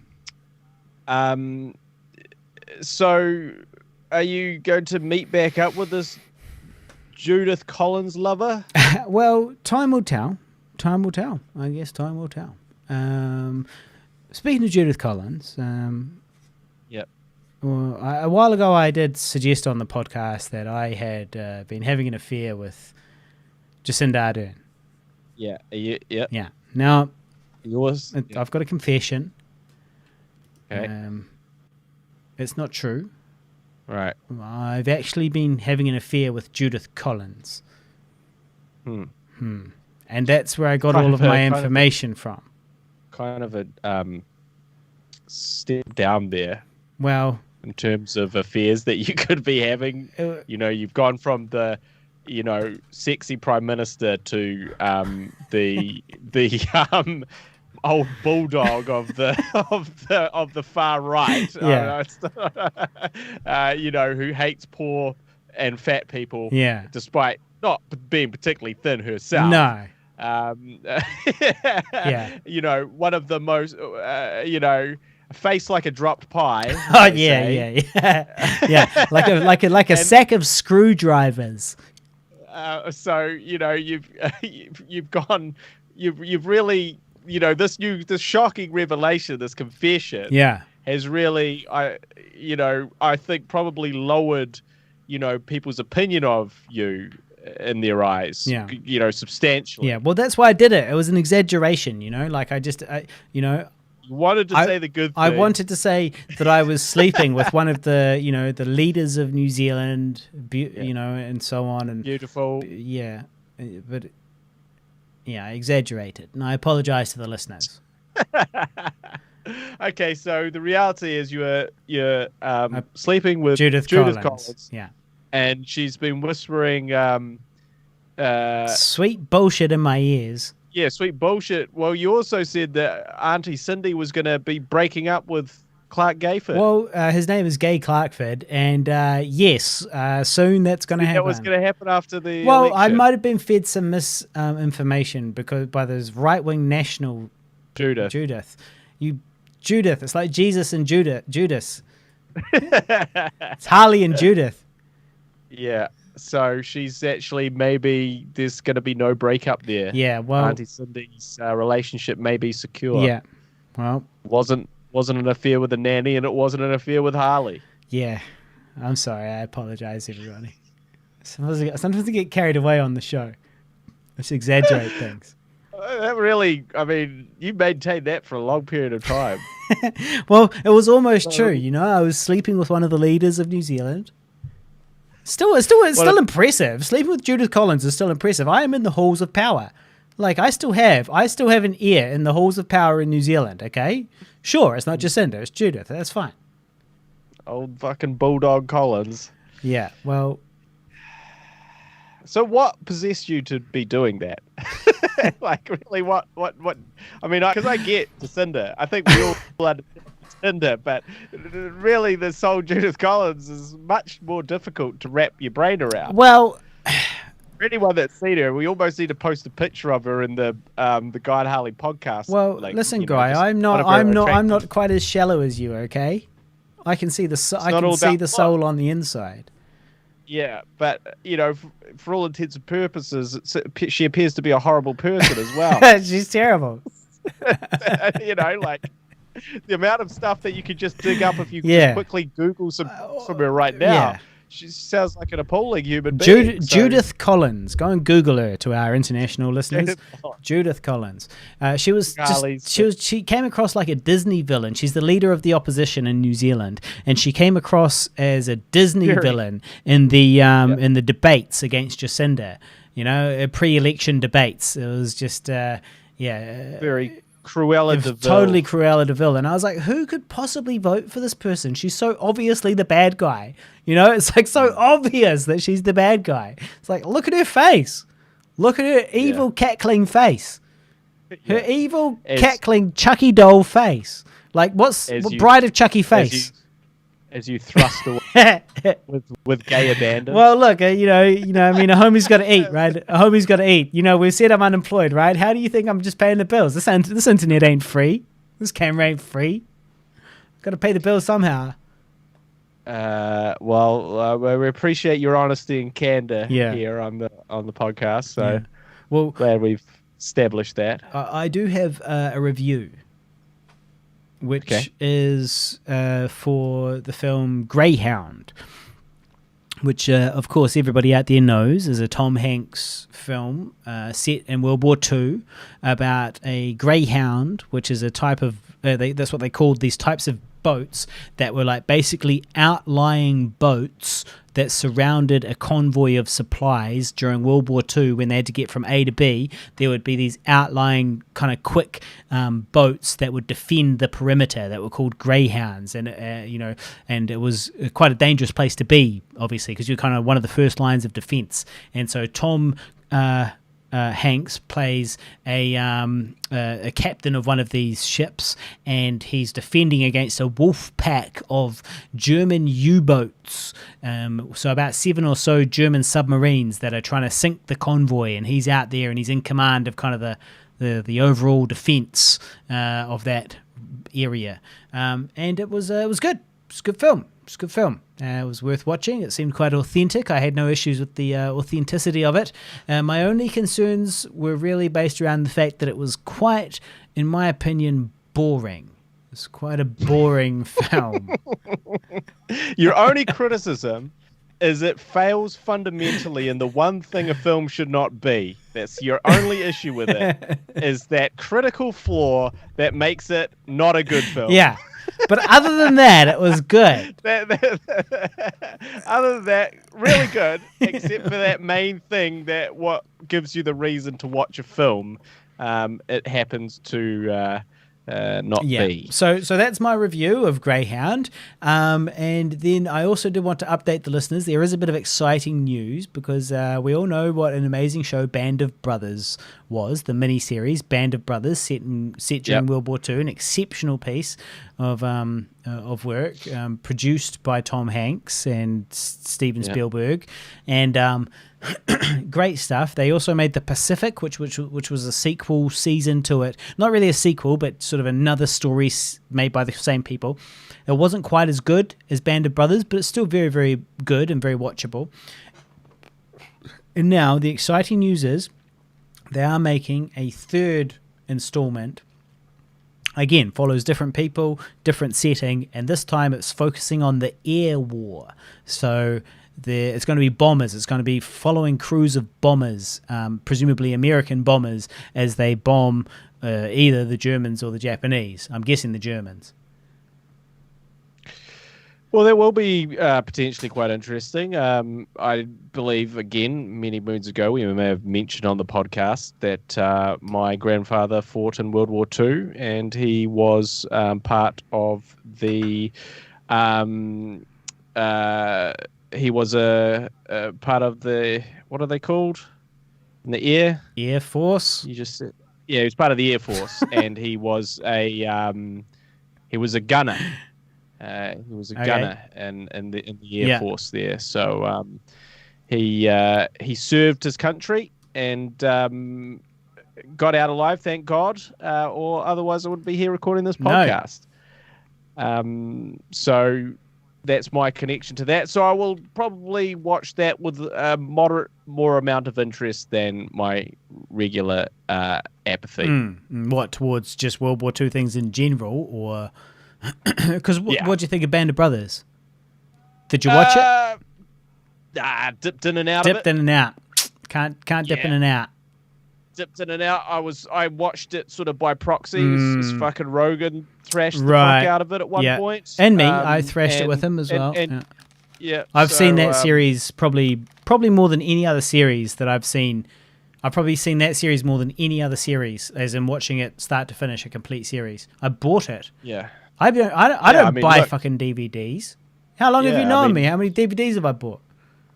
Yeah, you've masturbated to that series an alarming amount of times. There's nothing sexually arousing. World War II. There's nothing sexually arousing about young men being blown up, Guy. It's not funny. You're an evil person. Look at you cackling over there. You evil man. Evil man. Yes, so no, I'll probably watch that. Well, good. You should watch it. And I encourage anybody out there to watch, whenever these movies come to the cinema, you got to watch them. War movies and sci-fi movies. If you watch these types of movies when they come to the cinema and you support that type of cinema, that type of cinema will grow. And that will mean that we as a civilization will be much more educated about both our past and our potential futures. And you will be a better person, and society will be stronger as a whole, because you'll look back at the mistakes of the past and you'll wonder about the prospects of the future, and you'll enable those potential prospects. So Zardoz. That's why you should go watch Zardoz. Well, Amy, look, I'm okay with it. Go watch Zardoz then. That's fine. That still counts as sci-fi. That's fine. But just stay away from that silly Marvel shit. This junk food, silly Marvel nonsense. Junk food cinema. That's a great way to put it, Harley. Yeah. I haven't heard that before. Well, good. I like it. The McDonald's of cinema. It is. Marvel superhero films. It is. Exactly. Tastes good, but empty. Yeah. And ultimately destructive. Yep. Exactly. Exactly. Now, I've got a shout out here. A shout out to Kevin Condon. Now, he sent a message and he said, this is a private message, and he said, Older is great. Older, our second feature film, www.olderfilm.com. You can go there right now, olderfilm.com, and there'll be an option for you to watch it. And so there's a thing that says buy now, you click on it, and then within buy now, you can pay for it. There's multiple ways to watch it, but you can also watch it absolutely free on tubi.com, which is in that buy now link. So basically, you've got no excuse not to watch it legally, because you can either pay for it or don't. But if you use that link, we still get paid. So olderfilm.com, hit buy now, and you can see the various options there for you to buy it. Now, the reason why I was talking about Older, Guy, was because Kevin Condon said to me, he said, Older is great, and I found the podcast through it. You guys make hilarious material. So Kevin Condon, I would like to welcome you to the brotherhood, and brethrenhood, maybe, like whatever the unisex version of brotherhood is, the gang, the team, us, the 5160 listeners. Welcome along to Kevin Condon, and I hope you hang around. I hope you enjoy it. Now, Guy, do you remember Olive Condon? I do. Olive Condon was a name tag that you wore, that you found randomly, maybe at a bar. Yeah, something like that. You worked at. And so you wore this Olive Condon name tag on your jacket. When we were young, cool dudes. Yeah, we're 18. We were super cool when we wore badges on our jackets to identify ourselves as unique individuals with our own sense of style. I still wear badges. And so I've got a Pigville Productions badge that I wear all the time. And so we would put these badges on to distinguish ourselves from the cliche that we clearly, and one of these badges for you was this Olive Condon that you found randomly because you thought condom sounded like condom. Yeah, well, it was just a cool badge, and I wore that for years. Excitingly, on the live stream, we've got 9 viewers. We're exploding. 9. We are exploding. We've gone viral. Mum, we've gone viral. I better give that one a like. Of course, 2 of them are us. I know, it is cool. Two of those are us, so that does bring it down substantially. No, I'm not watching it. Only you're watching it. So there you go. So here we go. Welcome along to all of our viewers. We are going viral. Now, speaking of Older, we should probably advertise internationally, right? Our new film, www.olderfilm.com. We should advertise the Blu-rays, right, as the exclusive director's cut, but advertise them overseas. So basically, that's the only way people can get it, right? The director's cut is via the Blu-ray. That's true. The reason we're not doing that... is we're legally not allowed. No, I mean, that may actually be very true too. I think that might be true too. But that's not what's stopping us. What is mainly stopping us is I need to know whether or not it's going to play for them over there. So basically, DVDs and Blu-rays have regions. Now, I've read a lot of things that the Blu-ray regions don't really mean much, and so most Blu-rays play everywhere. But I need to verify this, so I've got my man on the inside, Tyler Adams. I sent him a Blu-ray disc with nothing in it. Little practical joke of mine. Spent $16 sending him an empty gig, so he'd just open it up and go, "What the hell?" So you also wasted a cover and a print. Yes. That was like a $25 joke. Absolutely. No, I'm not sure if that cover. Yeah. So I had to do that twice, and I've just sent the second Blu-ray away for him to check. So I need him to verify that everything works in good conscience. Send those out, because the other option will have to make a region-specific one for America, which is fine. We can do that, but I don't want to do an individual print run of that if we don't have to. So stand by for that. Hold fast. So wait, tell me can you summarize what you just said? I was looking at the thing, but you're saying that they won't work over there? We don't know if they work over there yet. Until Tyler tries the actual one that I've sent through without the empty disc. Did you post them both at the same time, or you literally posted them an empty one and then you went back a few days later and posted them the real one, and now we're waiting a few extra days because of your joke? A few extra weeks. Because of your joke. So he's got an empty cover. The joke's on me, obviously. And now we're waiting to see if it works. Ultimately, the joke's on me. I love the professionalism. I think what's happened, actually, is I think I sent him not an empty disc. Yeah. I think the disc may have been taken out of it when it was being checked. And when they checked it, they're like, cool, sweet. And then they just closed it back up and sent it to him with no disc in it. Wait. Because I did check the disc before I put it in the post. So you did include the disc? Well, I think I included the disc. So, but it definitely wasn't. It wasn't a practical joke that you did on purpose. No. Okay. So it showed up with no disc for some reason, and you think Customs got in there? They were like, "Shit, is this an original copy of older?" Oh, we gotta come. He was like, "Man, I gotta keep. I'm not normally corrupt, but I need to keep this." And he was like, "Well, stole it, popped it in his pocket, and now he's got a Blu-ray copy." The customs guy's got a good Blu-ray copy. I mean, there's two options here. Like, because I did definitely check the disc before I sent it. Obviously, to check that. Yeah. So there's two things here. At some point before I posted it, I took it out for some other reason to test it somewhere else, and then never put it back in. Or in the customs, they took it out and they sent it away, and then like a bit later on, they're like, "What's this disc here doing here, guys?" And they're like, "Oh shit." Oh, well, in the bin. So those are the two possibilities there. My intuition tells me, I'm not trying to beat up on you, but my intuition tells me that it was probably the former. I'm going to go ahead and say there's no chance of that, Harley, because I don't make mistakes like that. Never make a mistake like that. You would never do that. Well, the thing is, though, there's only one way to find out, and the answer is, if you did it and it's your fault, then there's still a Blu-ray sitting around your house somewhere, you know? Yeah, which so I if you have not find found. a stray Blu-ray, then obviously it was you. But like, if the Blu-ray is gone, the disc itself is gone, and there's not one bonus disc lying around, well then obviously Customs is conspiring against us.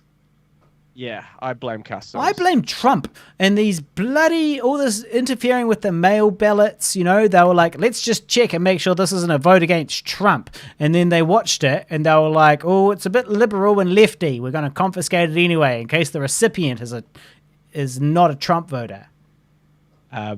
We just had this extensive conversation. Tyler has just joined us, so I'm hoping the new one does get to him soon, though, and he can verify whether that's all working or not. So, yeah, it is Trump's fault, obviously. Distrustful. Thought it was a COVID Blu-ray sent from abroad and took it out and banned it. Was... not happy with the sex scenes and maybe got rid of it. Yeah. Now, I did want to read. Also, speaking of older, you want to read? You want to open up a segment? Yeah, I do want to open up. I'm going to let you open up that segment while I take a leak and get a beer. So the segment in question is the glory hole. So this is basically, it's the opposite of the troll hole. So normally we read out people shitting on our films, which is always fun for everyone, but the deep emotional scars that it leaves us for hours, sometimes days, sometimes weeks after those segments. But nonetheless, for the viewers, we always like to deliver some of that goodness. But recently, a strange thing has happened, a strange permutation, that being that we're getting lots of really positive feedback for once. So don't get me wrong, of course, there's still people shitting on our films left and right, and there'll be no shortage of that, I'm sure. But I did get newly reviewed by Screen Citrix, we have a review of Older. This is a review site over in the UK. And this review site says the following. And I'm not going to read all of it, so don't worry. But the first thing to note about Older is that it would have been 2013 when Guy Pigden first started filming it. And it was bang in the middle of the hugely successful run of Judd Apatow films, in which the main character, usually Seth Rogen, Will Ferrell, etc., still had a lot of growing up to do. Pigden plays Alex Lucas, a promising film director who, after his first film took a critical panning, has stopped trying to make something of himself. He still lives at home with his parents and spends most of his time gaming, smoking, drinking, and womanizing. A man-child in the Apatow sense. He spends 85 minutes of the 90-minute film searching for meaning, while sleeping with two completely different women. Spoiler alert, guys. Now, this is the bit that I enjoyed, particularly enjoyed this segment here. Mm-hmm.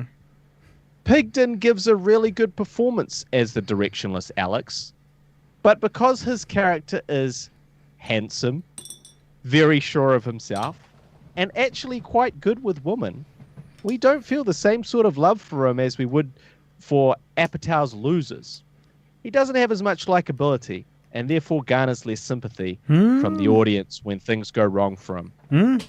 Although he does get his moment of redemption.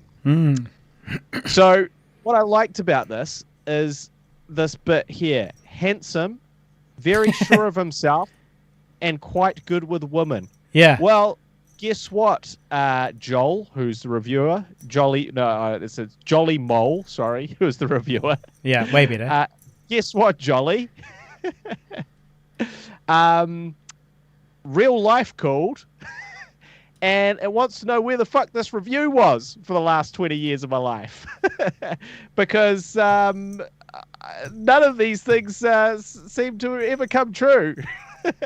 Handsome, very sure of himself, and good with women.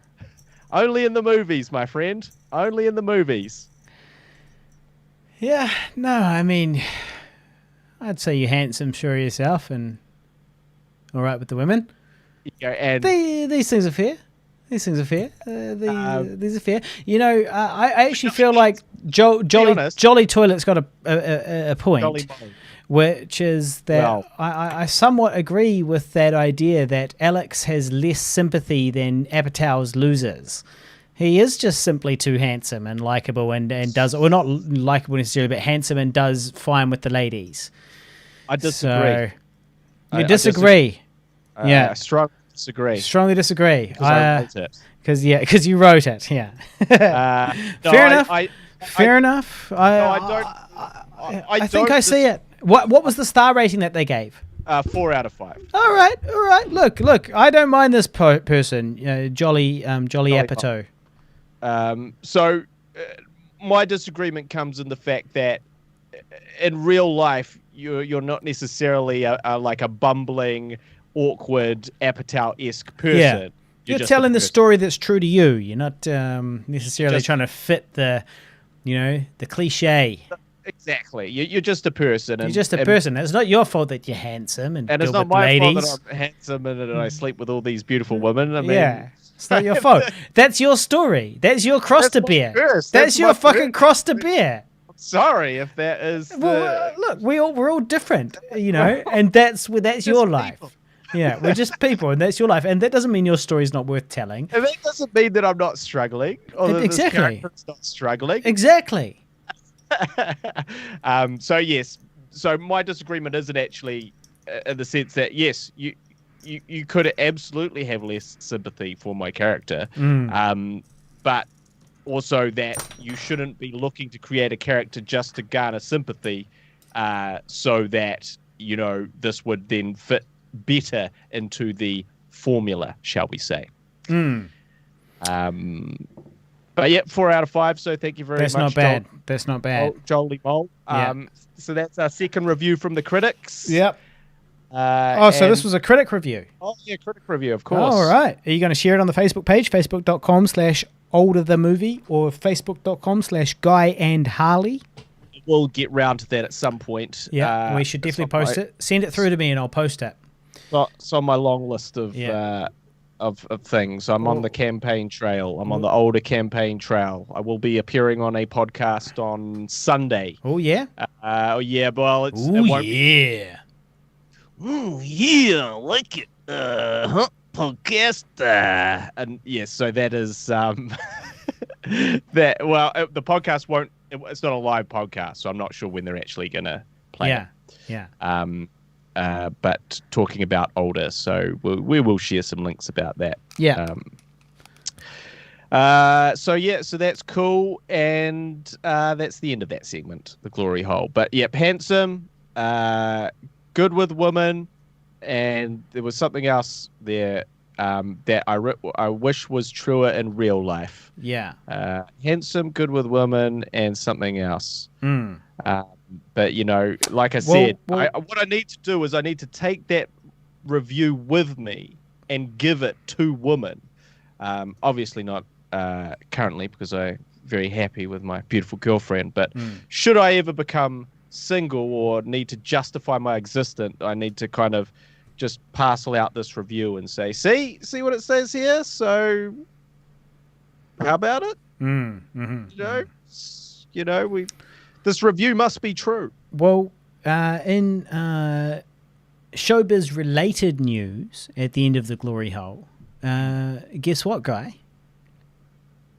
What? I had 2 auditions. So the first one was today. So when I say I had 2 auditions, there's a couple of technicalities here, but basically I did have an audition today for a TV show, a murder mystery New Zealand TV show, and I was playing, one of the suspects in this murder mystery, and it's the thing is about me as an actor is that I'm an established household name. Everybody knows me. Star of feature film. Feature film. Been in several other feature films. Lead in the web series Emmy the Vegan. Yeah. I was also in Killer Sofa. Shout out Bernie Rao, 6160 listener, making me famous out there. And of course, older. But in terms, and I've also been in a number of commercials, but in terms of New Zealand television shows, or any television shows for that matter, I have only been in a limited few productions. I've been in a few things here and there, but I've been in a rather limited few productions. Yeah. So this is why this is an opportunity for me, because this is a TV drama role that I'm going for. This could be a life changer. This could get me get me the attention I need to go viral. And so hopefully I get that. And it went well. I did it today, and I'll keep you all posted. And then the other thing is there is a famous New Zealand drama soap opera that's on every night.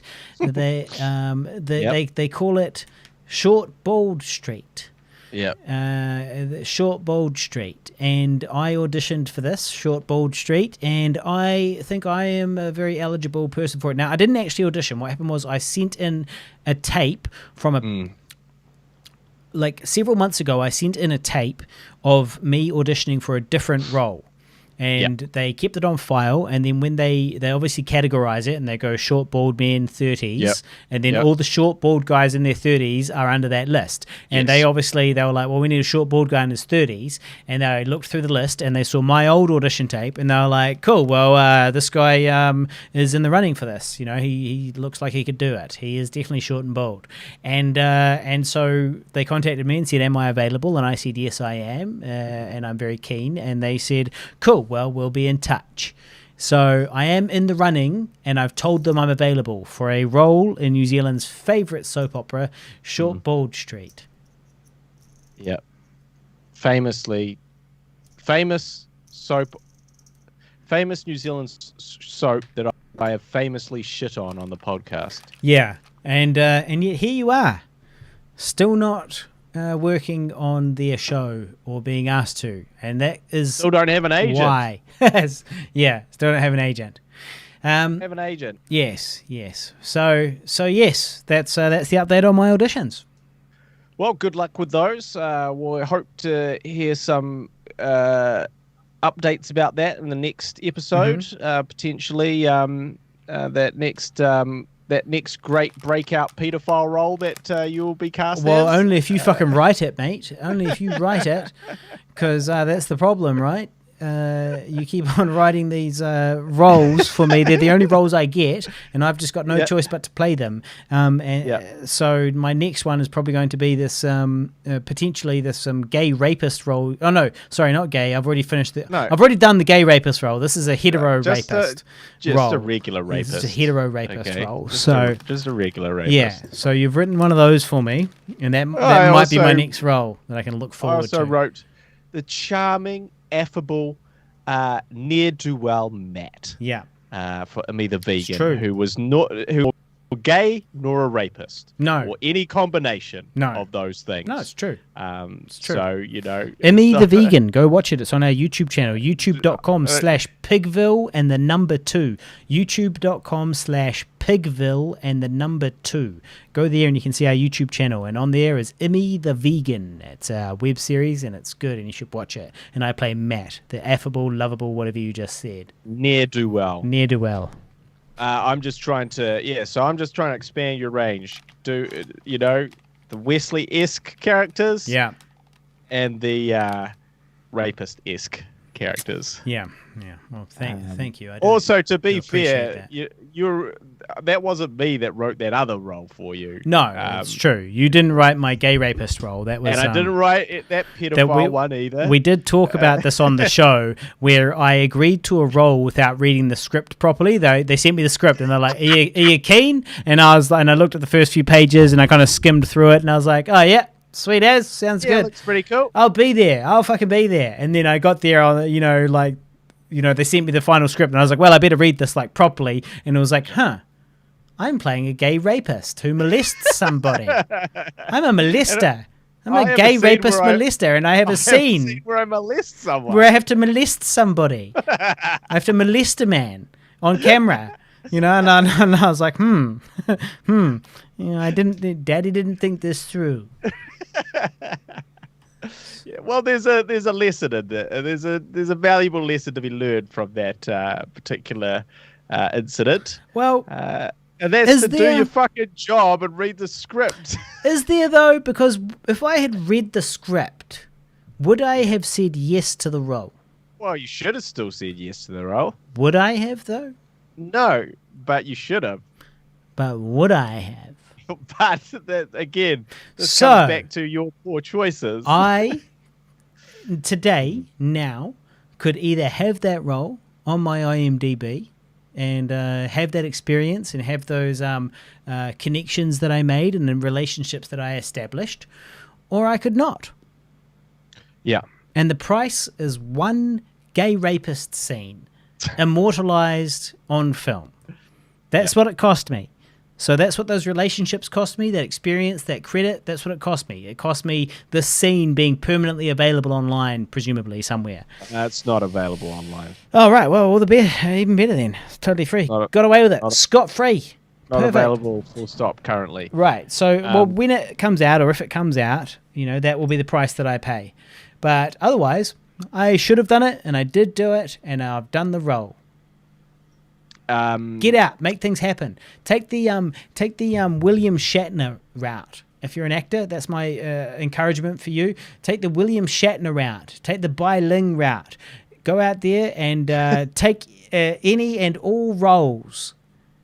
Do them all. Who gives a shit? Don't even read the motherfucker. Just show up and be like, yeah. What do you want me to say? Yep, cool. There you go. And who am I molesting today? Who am I molesting today? Get it done. Get it on your IMDb and get the fuck out of there. Nobody's going to watch it. It doesn't matter. Nobody's watching this shit. Nobody's watching anything. People aren't watching the shit that you make. Just make it. Get it on your IMDb. It's another thing on your CV. They'll never see it. Speaking of IMDb, gratefully, Older has seen a surge in its rating. Oh, what are we at now? It's now up to 5.5. Nice. Last time we spoke, it was 5.4. Yeah. I think we've got to get over. Last time I saw it, it was 5.3. Yeah. So we've got to get over. We've got to get over the 6 hump for us to be eligible, I believe, to be on IMDb TV. Oh. Which is another streaming platform. Those fucking cunts. Those people that would go out there and give it a 1-star rating. It's like, you dickheads.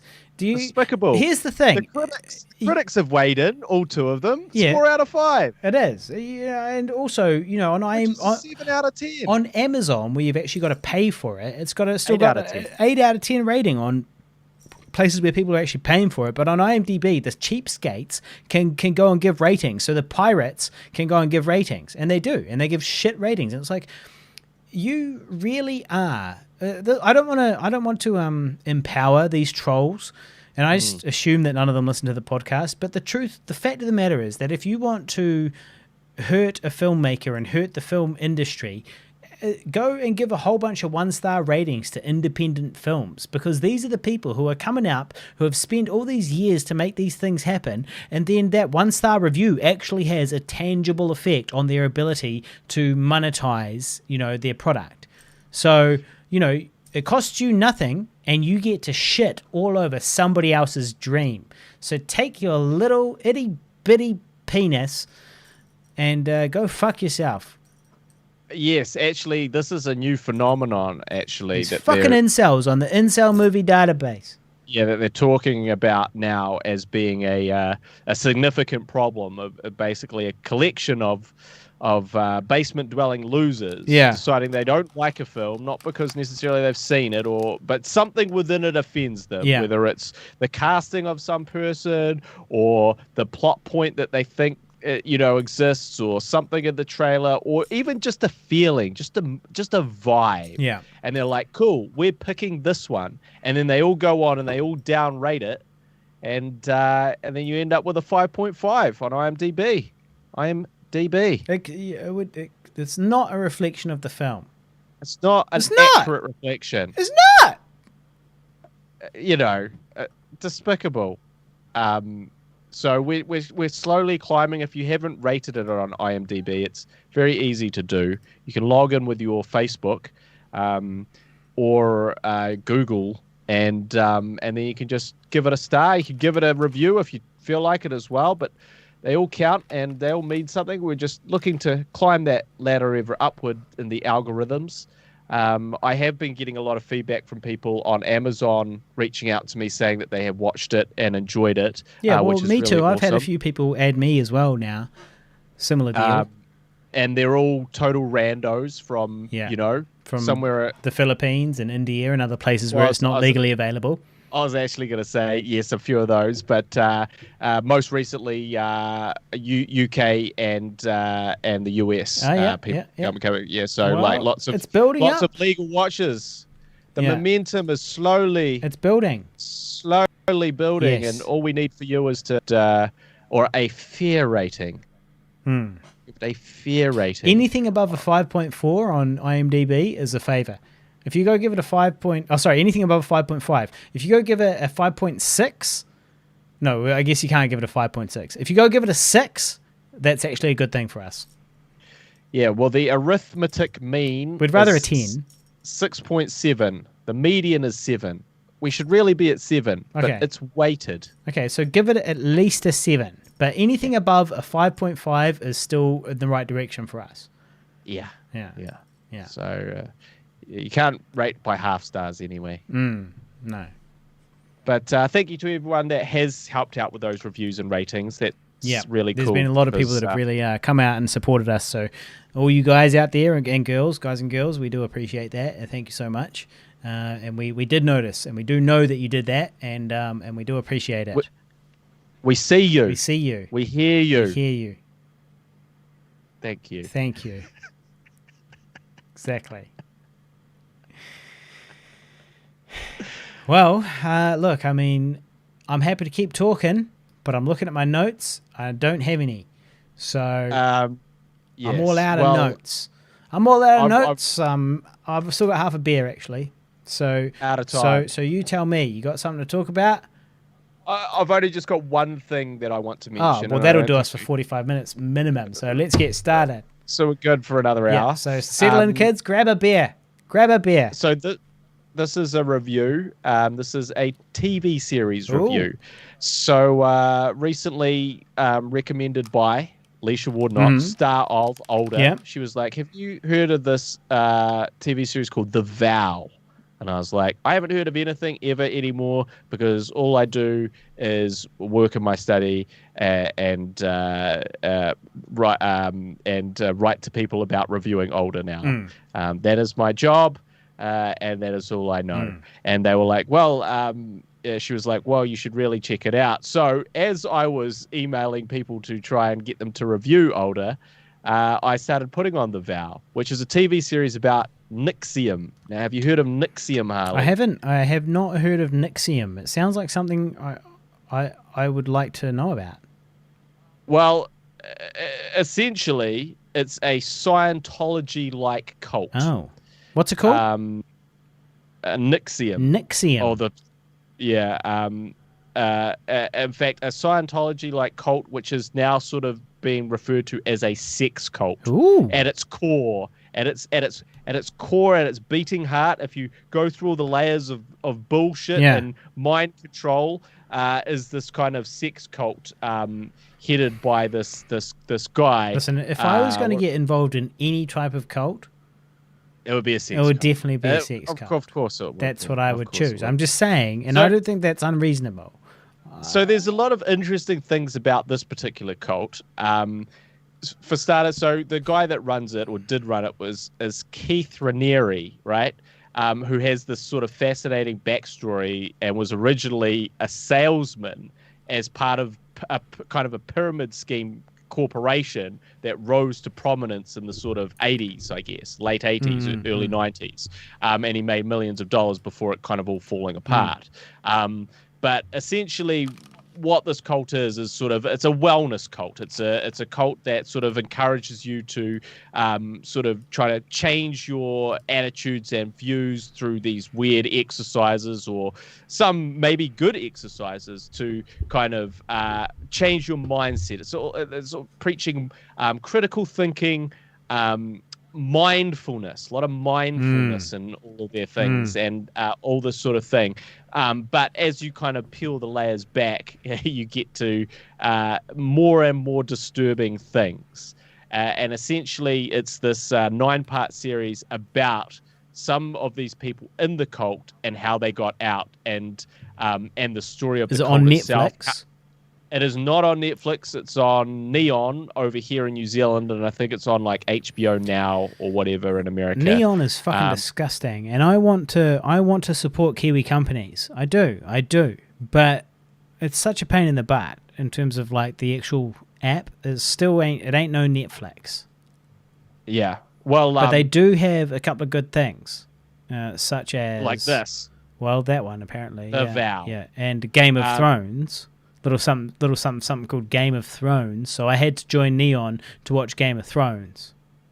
I could see you being a leader of a sex cult, to be perfectly honest. Guy, I don't think that's spewing your World War II propaganda. I don't think that's an unfair accusation. So essentially, it would you'd take the lessons. His Holiness, welcome. Thank you for following us. Well, so Keith called himself a vanguard, which again I feel really appeals to you, referring to yourself. And there's something you might call yourself a vanguard. You think I would call myself a vanguard, but a vanguard is the armed force that goes ahead of an army and like checks it out along the way, but like more than scouting. Yeah. It's like the sort of the reconnaissance and force out the front of an army.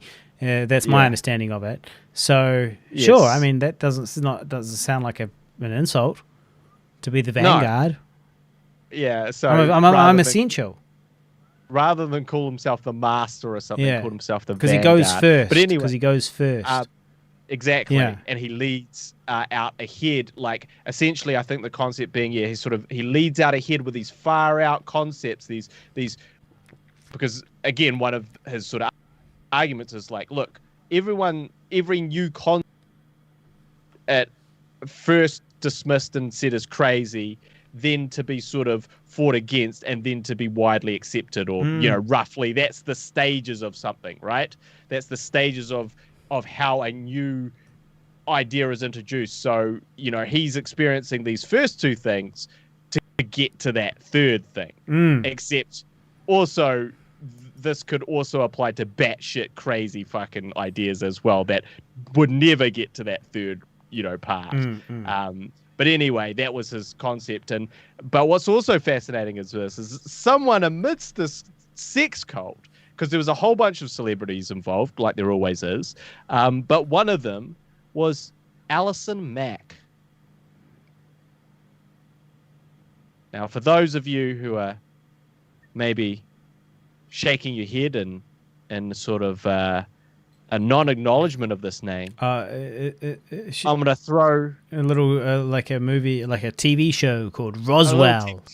A little TV show called Smallville. Smallville. I was so close. I was so fucking close. And a little intrepid reporter, Clark's bestie for 9 seasons. Yeah. Chloe Sullivan. Yes. April O'Neil.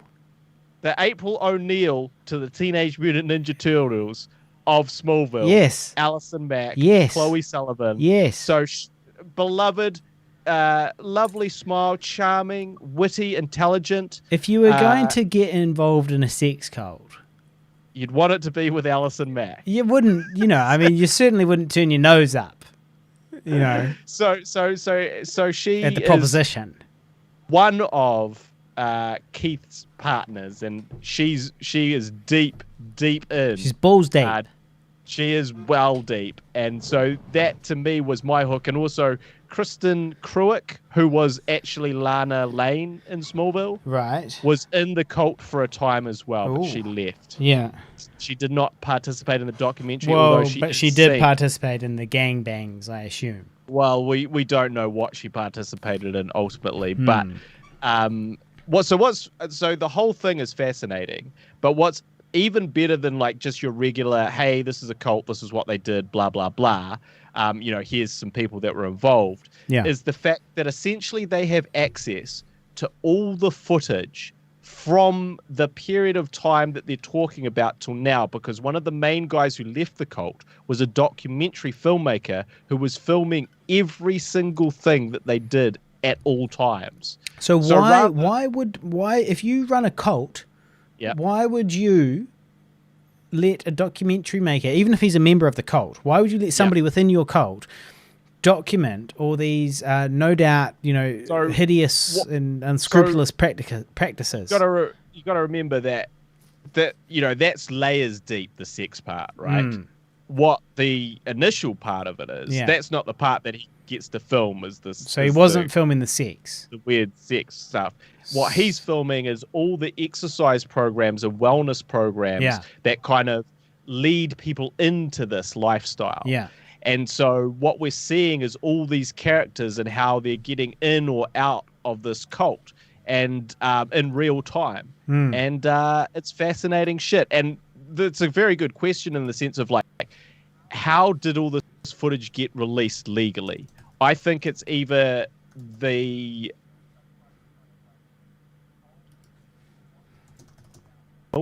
that the leader of the cult did not understand, which allowed him to release all this footage, or it's something to do with the fact that this leader has now gone to jail for a substantial amount of time. I did see the headlines about this, that guy. I did also see the headlines, ages ago, like not even recently. I saw about the Smallville lady. And then I did more recently see something about the leader of the cult, and I heard some audio of him, saying stuff. So yes, I am familiar with what you're talking about. The thing is, for me, right, is it's like I just kind of assumed that at some point I'd fall into one of these sex cults, Yeah, but sadly, I mean, it's yet to happen. I sort of thought that. I sort of thought that my 30s was going to be like all wine, cheese, and threesomes, but it's actually just wine. It's some cheese, the bad kind of cheese, and very few, no threesomes. Literally none. I can say with confidence that I have not had a threesome in my 30s. With absolute I can say with certainty. You can claim that. So wine, cheese, and threesomes is what I was expecting for my 30s, and so far it's I mean, it's just been wine. Yeah, and more specifically, whining. Yeah, wine and whining. Mainly on this podcast about wine and whining. Yeah. So great thing, and also a great exploration into like how are you indoctrinated? Like how do intelligent people like you and you and me get like slowly brought into a cult to believing that all these kind of this weird shit is normal. So it's great. I recommend everyone check it out. The Vow. Yeah. All right. Nixian. All right. Chloe Sullivan. Yeah. Little Chloe Sullivan. She's not with Clark anymore. No. Let me tell you that. Yeah, well, Superman couldn't save her from the sex cult. People will fall into the craziest things, huh? People will believe the craziest things and really affect their lives horribly. Skeptical thinking. That's the trick. Check it out. I have a date or two. Just thought I'd mention that. I have been asked out. Now, I didn't ask these people out, but I have been asked out by two different individuals. And they're both, I've got these dates this week. Should you really be bragging about it on the podcast preemptively like this? Well, I mean, I wouldn't typically. No. But, I just thought I would. It's not really bragging. I'm certainly not bragging. It's more about, it's more apprehension, if anything. I'm expressing my concerns and fears because I have been asked out by two separate individuals to meet for a drink or a coffee or whatever. So I've got that coming up over the next week. And so I'm going to do that. And then there was actually another couple of dating stories that we never touched on. No. One of them was that I matched with a person a number of months ago, like 6 months ago or something like that. I matched with a person on one of these apps, and she came and helped me with this like event I was running, and that was the first time we'd ever met. That was our first date. Was basically she showed up and like helped me with this event, and then she volunteered. I asked her to volunteer for this thing. We'd already matched on the app, and then I had this event going on, and I said, well, I need to volunteer. I said, why don't would you want to come along? And she was like, sure. And so she came along, and that was our first date. But it wasn't really a date because obviously like I was sort of working, and it was a professional environment. I was making her work for me. It was a professional environment. For free. It was a professional environment. But then she messaged me and said like, hey, do you want to like come around? To like watch some whatever and like smoke some weed. That was her words, not mine. And I was like, all right, that sounds pretty cool. So I said sure, and I went around there to her place, and it was not really a date. It was not just me and her. It was me and her and like a whole gang of all of her flatmates. And instead of sitting there and like having a getting to know each other. What happened was I had like an interview in front of her and all of her flatmates, and they were like, like, what's your favorite food? And what do you like to cook? And I was like, I don't know. I don't give a fuck. I don't cook. Well, I do cook, but I do so with no passion, But anyway, I wasn't expecting any type of. I wasn't expecting any this interview situation, She was like, come around to watch a movie, basically to come around to Netflix and chill and smoke weed. That was her proposition to me, and I was like, all right, cool, all right, I'll come around. But then it was like, she just like I arrived and it was just me and the whole gang. It was like a really weird interview situation, and so I was like. She was like, cool, so let's watch the thing. And I was like, all right, let's watch the thing. And then so we watched an episode of a TV show, but it was in the lounge with everybody else like coming and going. So there was no opportunity to like, really chat or kind of like, be open and honest with each other and form a connection. It was like we were like making small talk in a, this like public lounge room with all these people coming and going, and then so we watched like one episode of something, and then I was like, I arrived at like 7, and then at like 7:15, I was like, at like 8 or 8:15, I was like, cool, well, I better hit the old road. Getting pretty late. And so I had to get the fuck out of there. It was yeah, well, I'll tell you what happened. What did happen? See what's happened. What happened? Because I was like, okay, so she's interested in me. We've met already, so it's not like this is the first date. We've met already. Things seemed fine, you know. And then she invites me around. I show up, but then there's no. It was just like very communal. Communal's fine, but it was just a weird interview situation midweek, and not really what it was kind of like suggested it might be, which is us alone to like have a conversation and get to know each other. Yeah, well, hell hath no fury, like a woman forced to work for free, put to voluntarily work when she thinks she's going on a date herself. Yeah. And so, to me, it was a tit for tat situation. You put her. She comes into this thing and she goes. She's like, "Cool, this will be cool. It's like fun event sort of thing." And you're like, "Yeah, cool. Can you take those?" No, chairs literally, she moved some out, chairs please? for me. I was like, "Can you move those chairs?" Because my back is a little bit sore. I've got a sore back. Well, my back's bummed. So you know, I mean, I can't really do that. But so if you could just put those chairs out. Once you've done that, I've got a couple of posters I need you to stick up downstairs. I did get her to put some posters up. Get her to do just put those posters up for me, that's good. And then if you just want to take your seat, your allocated seat, it's not next to me or anything, but you know it's a full house, so you've got to sit where I've allocated. Well, I didn't sit with her. I didn't sit with her. Okay, so you've done all this, and she's like, "What the fuck is this? I come for a date." Like, yeah, I thought, how about like, I don't know, like nothing like this shit, obviously. And then so she goes back and she tells her flatmates about this, and she's like, "Yeah, so I was basically working for him for a night. We didn't hang out, we didn't do anything cool," and they're like, "Oh, fuck him! You trying to get him fucking back?" Bring him round for an interview. We'll interview him like it's a job interview. Like he put you to a job, you're going to put him to a job interview. He's going to be thinking he's coming around and it's going to be Netflix and chill and a fucking... But we're all going to be here and we're just going to grill his fucking ass like his sit-down interview. Yeah. And that'll be the payback for this horrible experience that you've been put through. We got your back, girl. Yeah. Well, we're putting him on blast. Listen, Guy, it's not often that I agree with you. But you might be onto something here. You might be onto something here. You could be onto something. It might be. Now, the thing is, though, that she did still cook me dinner and she did still get me blazed.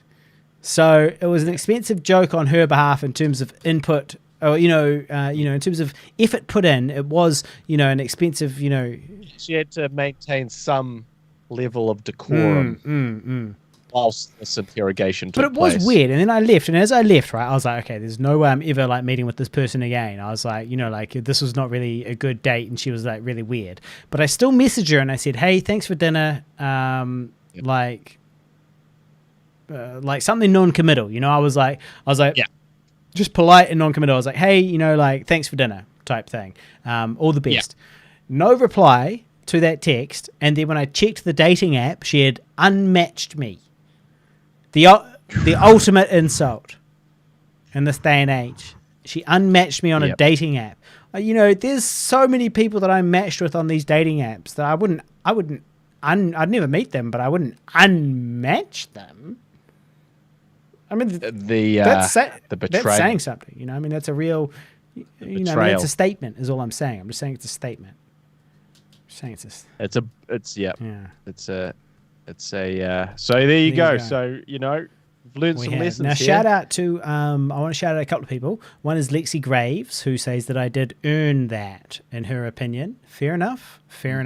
And then I also wanted to shout out to His Holiness, who first followed us and then subscribed to us. Now, I could be wrong, but I think we've only got 3 subscribers, and I'm pretty sure it's His Holiness, Lexi Graves, and Jeremy Howson, aka Jezza, I can't remember his screen name, Jezza something. And so big shout out to His Holiness. Thank you very much. That is a paid subscription, as far as I'm aware, to our Twitch channel. So I would just like to make a special shout out to His Holiness. I do appreciate that. Yeah, His Royal Holiness. Now, Lexi says I have it all wrong. I don't know exactly Emperor. What that means. Yeah. Well, I just think the big lesson is don't put your dates to work on the first date. You got to save that for free for me on the first date. You got to save that for like a couple years in. Yeah. All right. So there was another story right? Which I like to tell my romantic stories on the podcast, like 6 months after they happen, type thing. Yeah, after the despair is and grief has dissipated. Well, it's also about like a gentleman doesn't full penetrative sex and tell. So you don't want to talk about ongoing and developing situations, because obviously that can be detrimental to the advancement of those situations if that person or chooses to tune in, and then on top of that, there's just an element of respect. It's one thing to talk about an old dating story; it's another thing to talk about a current situation. There was, however, there was a strange situation I found myself in, however many months ago, where I went to a party, dishevelled and unshaven, and I ended up talking to a presumably very well-off and well-to-do real estate agent. Yeah. And she was notably older than me. Like about 11 years or so older than me. Senior, graduate situation. A very lovely person. Mrs. Robinson. We got along very well, and she was very attractive. And we had a lovely evening. Nothing, nothing too extreme, but we hung out and had a very lovely evening. And she told me to get in touch. And then I, again, failed to capitalize. This is my thing. I, basically never met with her again. Despite having a very lovely evening. Never met with her again. Failure to launch. Yeah, I'm just not assertive enough. I'm too much of a beta male, You're a sub. Oh, yeah, I'm a sub. Evidently, I'm a sub. So... But that's not what turns me on. I don't want to be like spanked. I don't want like a woman to like dominate me. Like if she's into it, we can do it once or twice. But it's not like something like I want. Yeah. But in the dating game, you're a sub. I guess so. Evidently, I'm a sub. So if any of the listeners would like to sleep with me, just slide into my DMs. Facebook.com/Guy and Harley. And we'll hear about these most recent 2 dates in half a year's time. Exactly, in 6 months. In 6 months, we'll hear about these recent dates and see if anything comes of them. Well, thank you very much for sharing, Harley. I think we've gotten to the bottom of this job interview date for date situation. Yeah, well, you might be onto something. Job for job interview. You might be onto something. Although, I guess the other thing is, how much younger was this? Oh no, she was of an appropriate age. Like she was like maybe like I don't know, like absolute minimum would be like late 20s. Okay, I thought you were gonna go. Oh, she's an appropriate age. Over 18 for sure. Well, she definitely was. She was 100% over 18. Yeah. I can confirm that. Yeah. Yeah. Well, I got obviously the other thing is like if they just thought you were like a bald, pervy old creep. Yeah. And they were like the ageism. Concerned. Yeah. Ageism. Yeah. Shinyism. Yeah. Combo. Well, that's the thing about being a bald man dating in your 30s. Shinyism. Boldism. Rampant. Well, it is. It's rampant in both the professional and romantic worlds. Rampant in the dating app community. So anyway, I think it's time to wrap this up. All right. I am ready to go to bed. Yep, and I do have to get up early.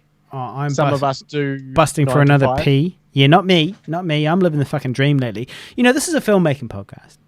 It's a podcast about our lives. And I got to tell you the truth. I'm feeling a little better lately.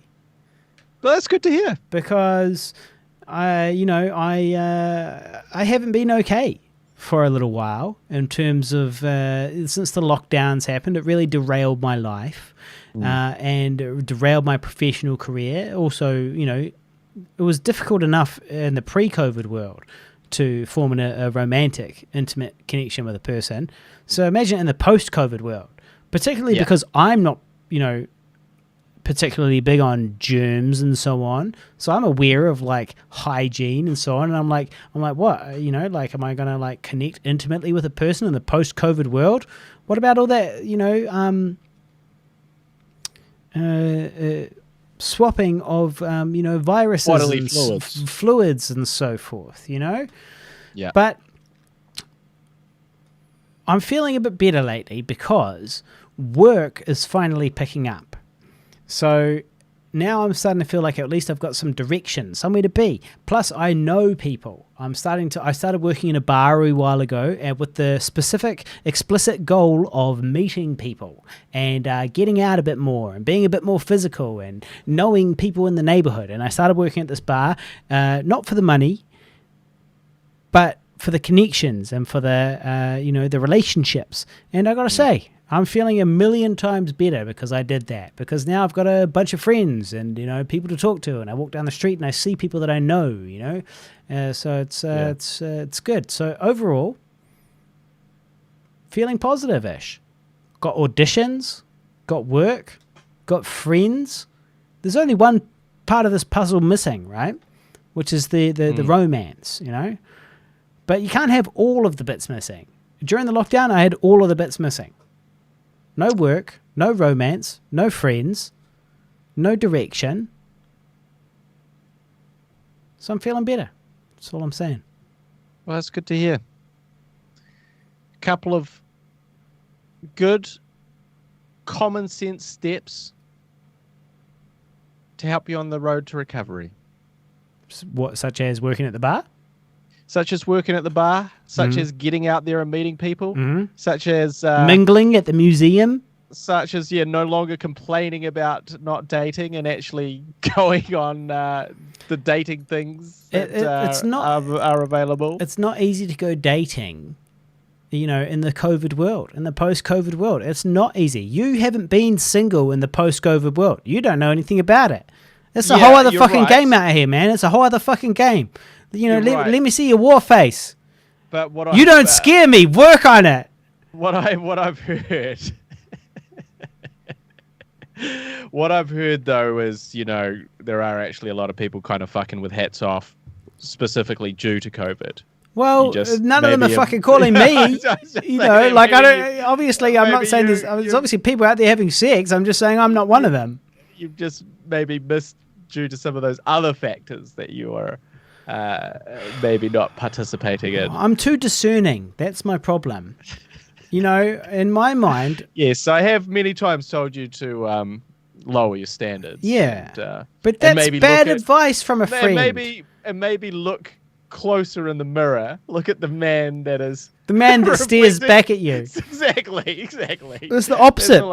That's the opposite of what a friend should say, because you should say that I am at least as handsome as I think I am, so that I have the confidence to approach people. Because it's one thing to lower your standards. It's another thing to acknowledge that you're ugly.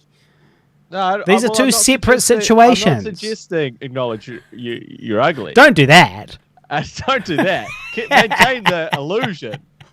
You know, whatever you do, don't acknowledge the reality of that. Yeah.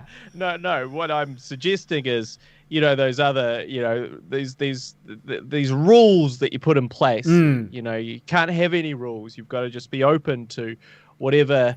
Okay. Whoever blows through on their broomstick. Yeah, right. But how is this a rule, right?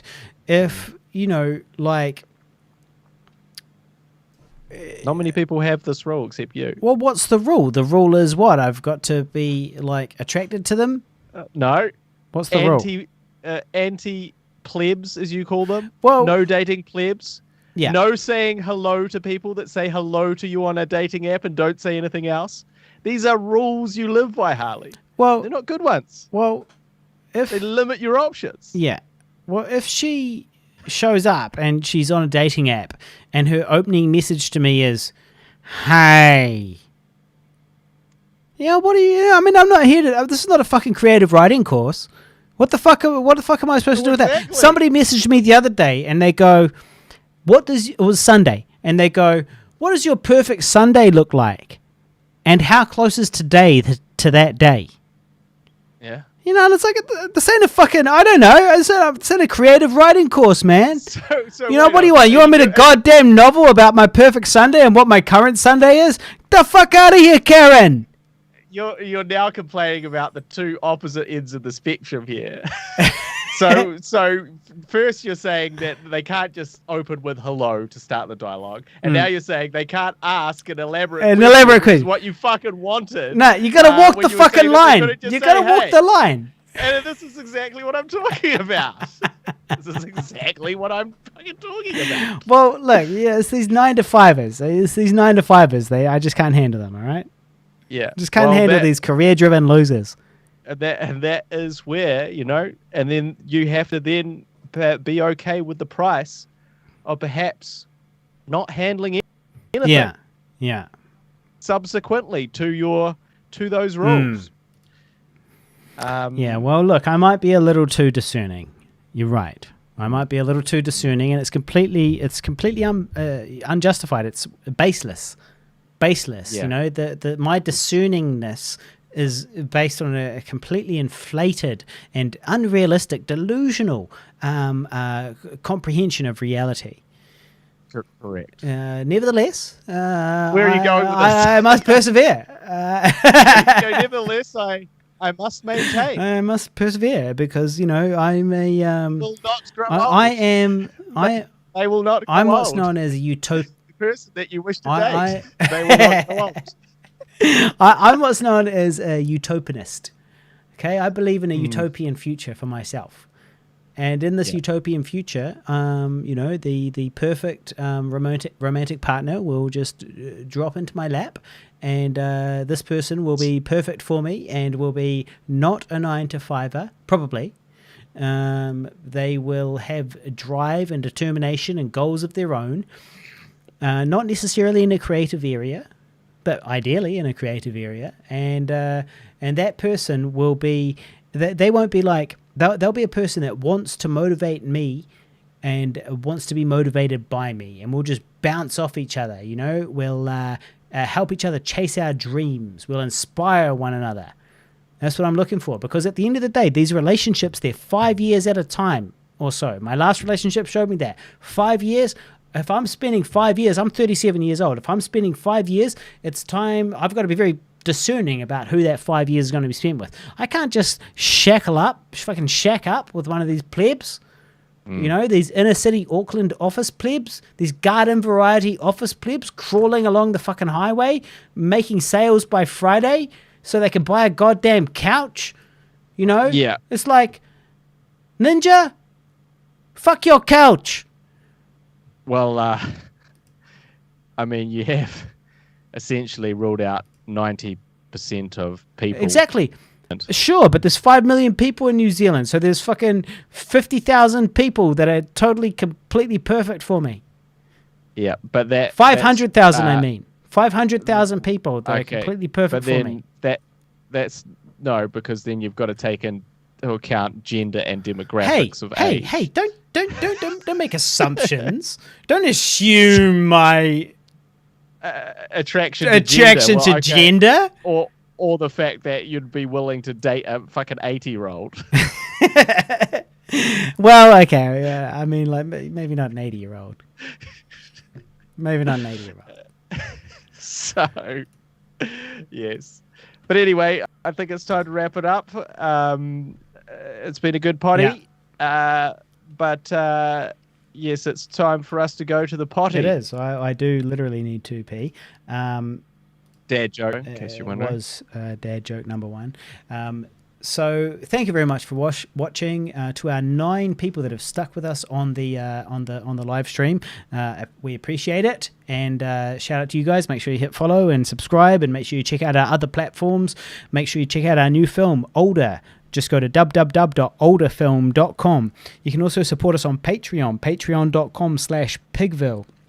We're on YouTube, which is youtube.com/Pigville and the number 2, but the keyword is really Pigville, but Pigville and the number 2, and you can find us there. Facebook.com/Guy and Harley. And the main thing you can do for us at the moment is watch our feature film Older and give it a rating on IMDb, anything above a 5.5, and we'll be happy. We'll consider you friends, but the higher the better.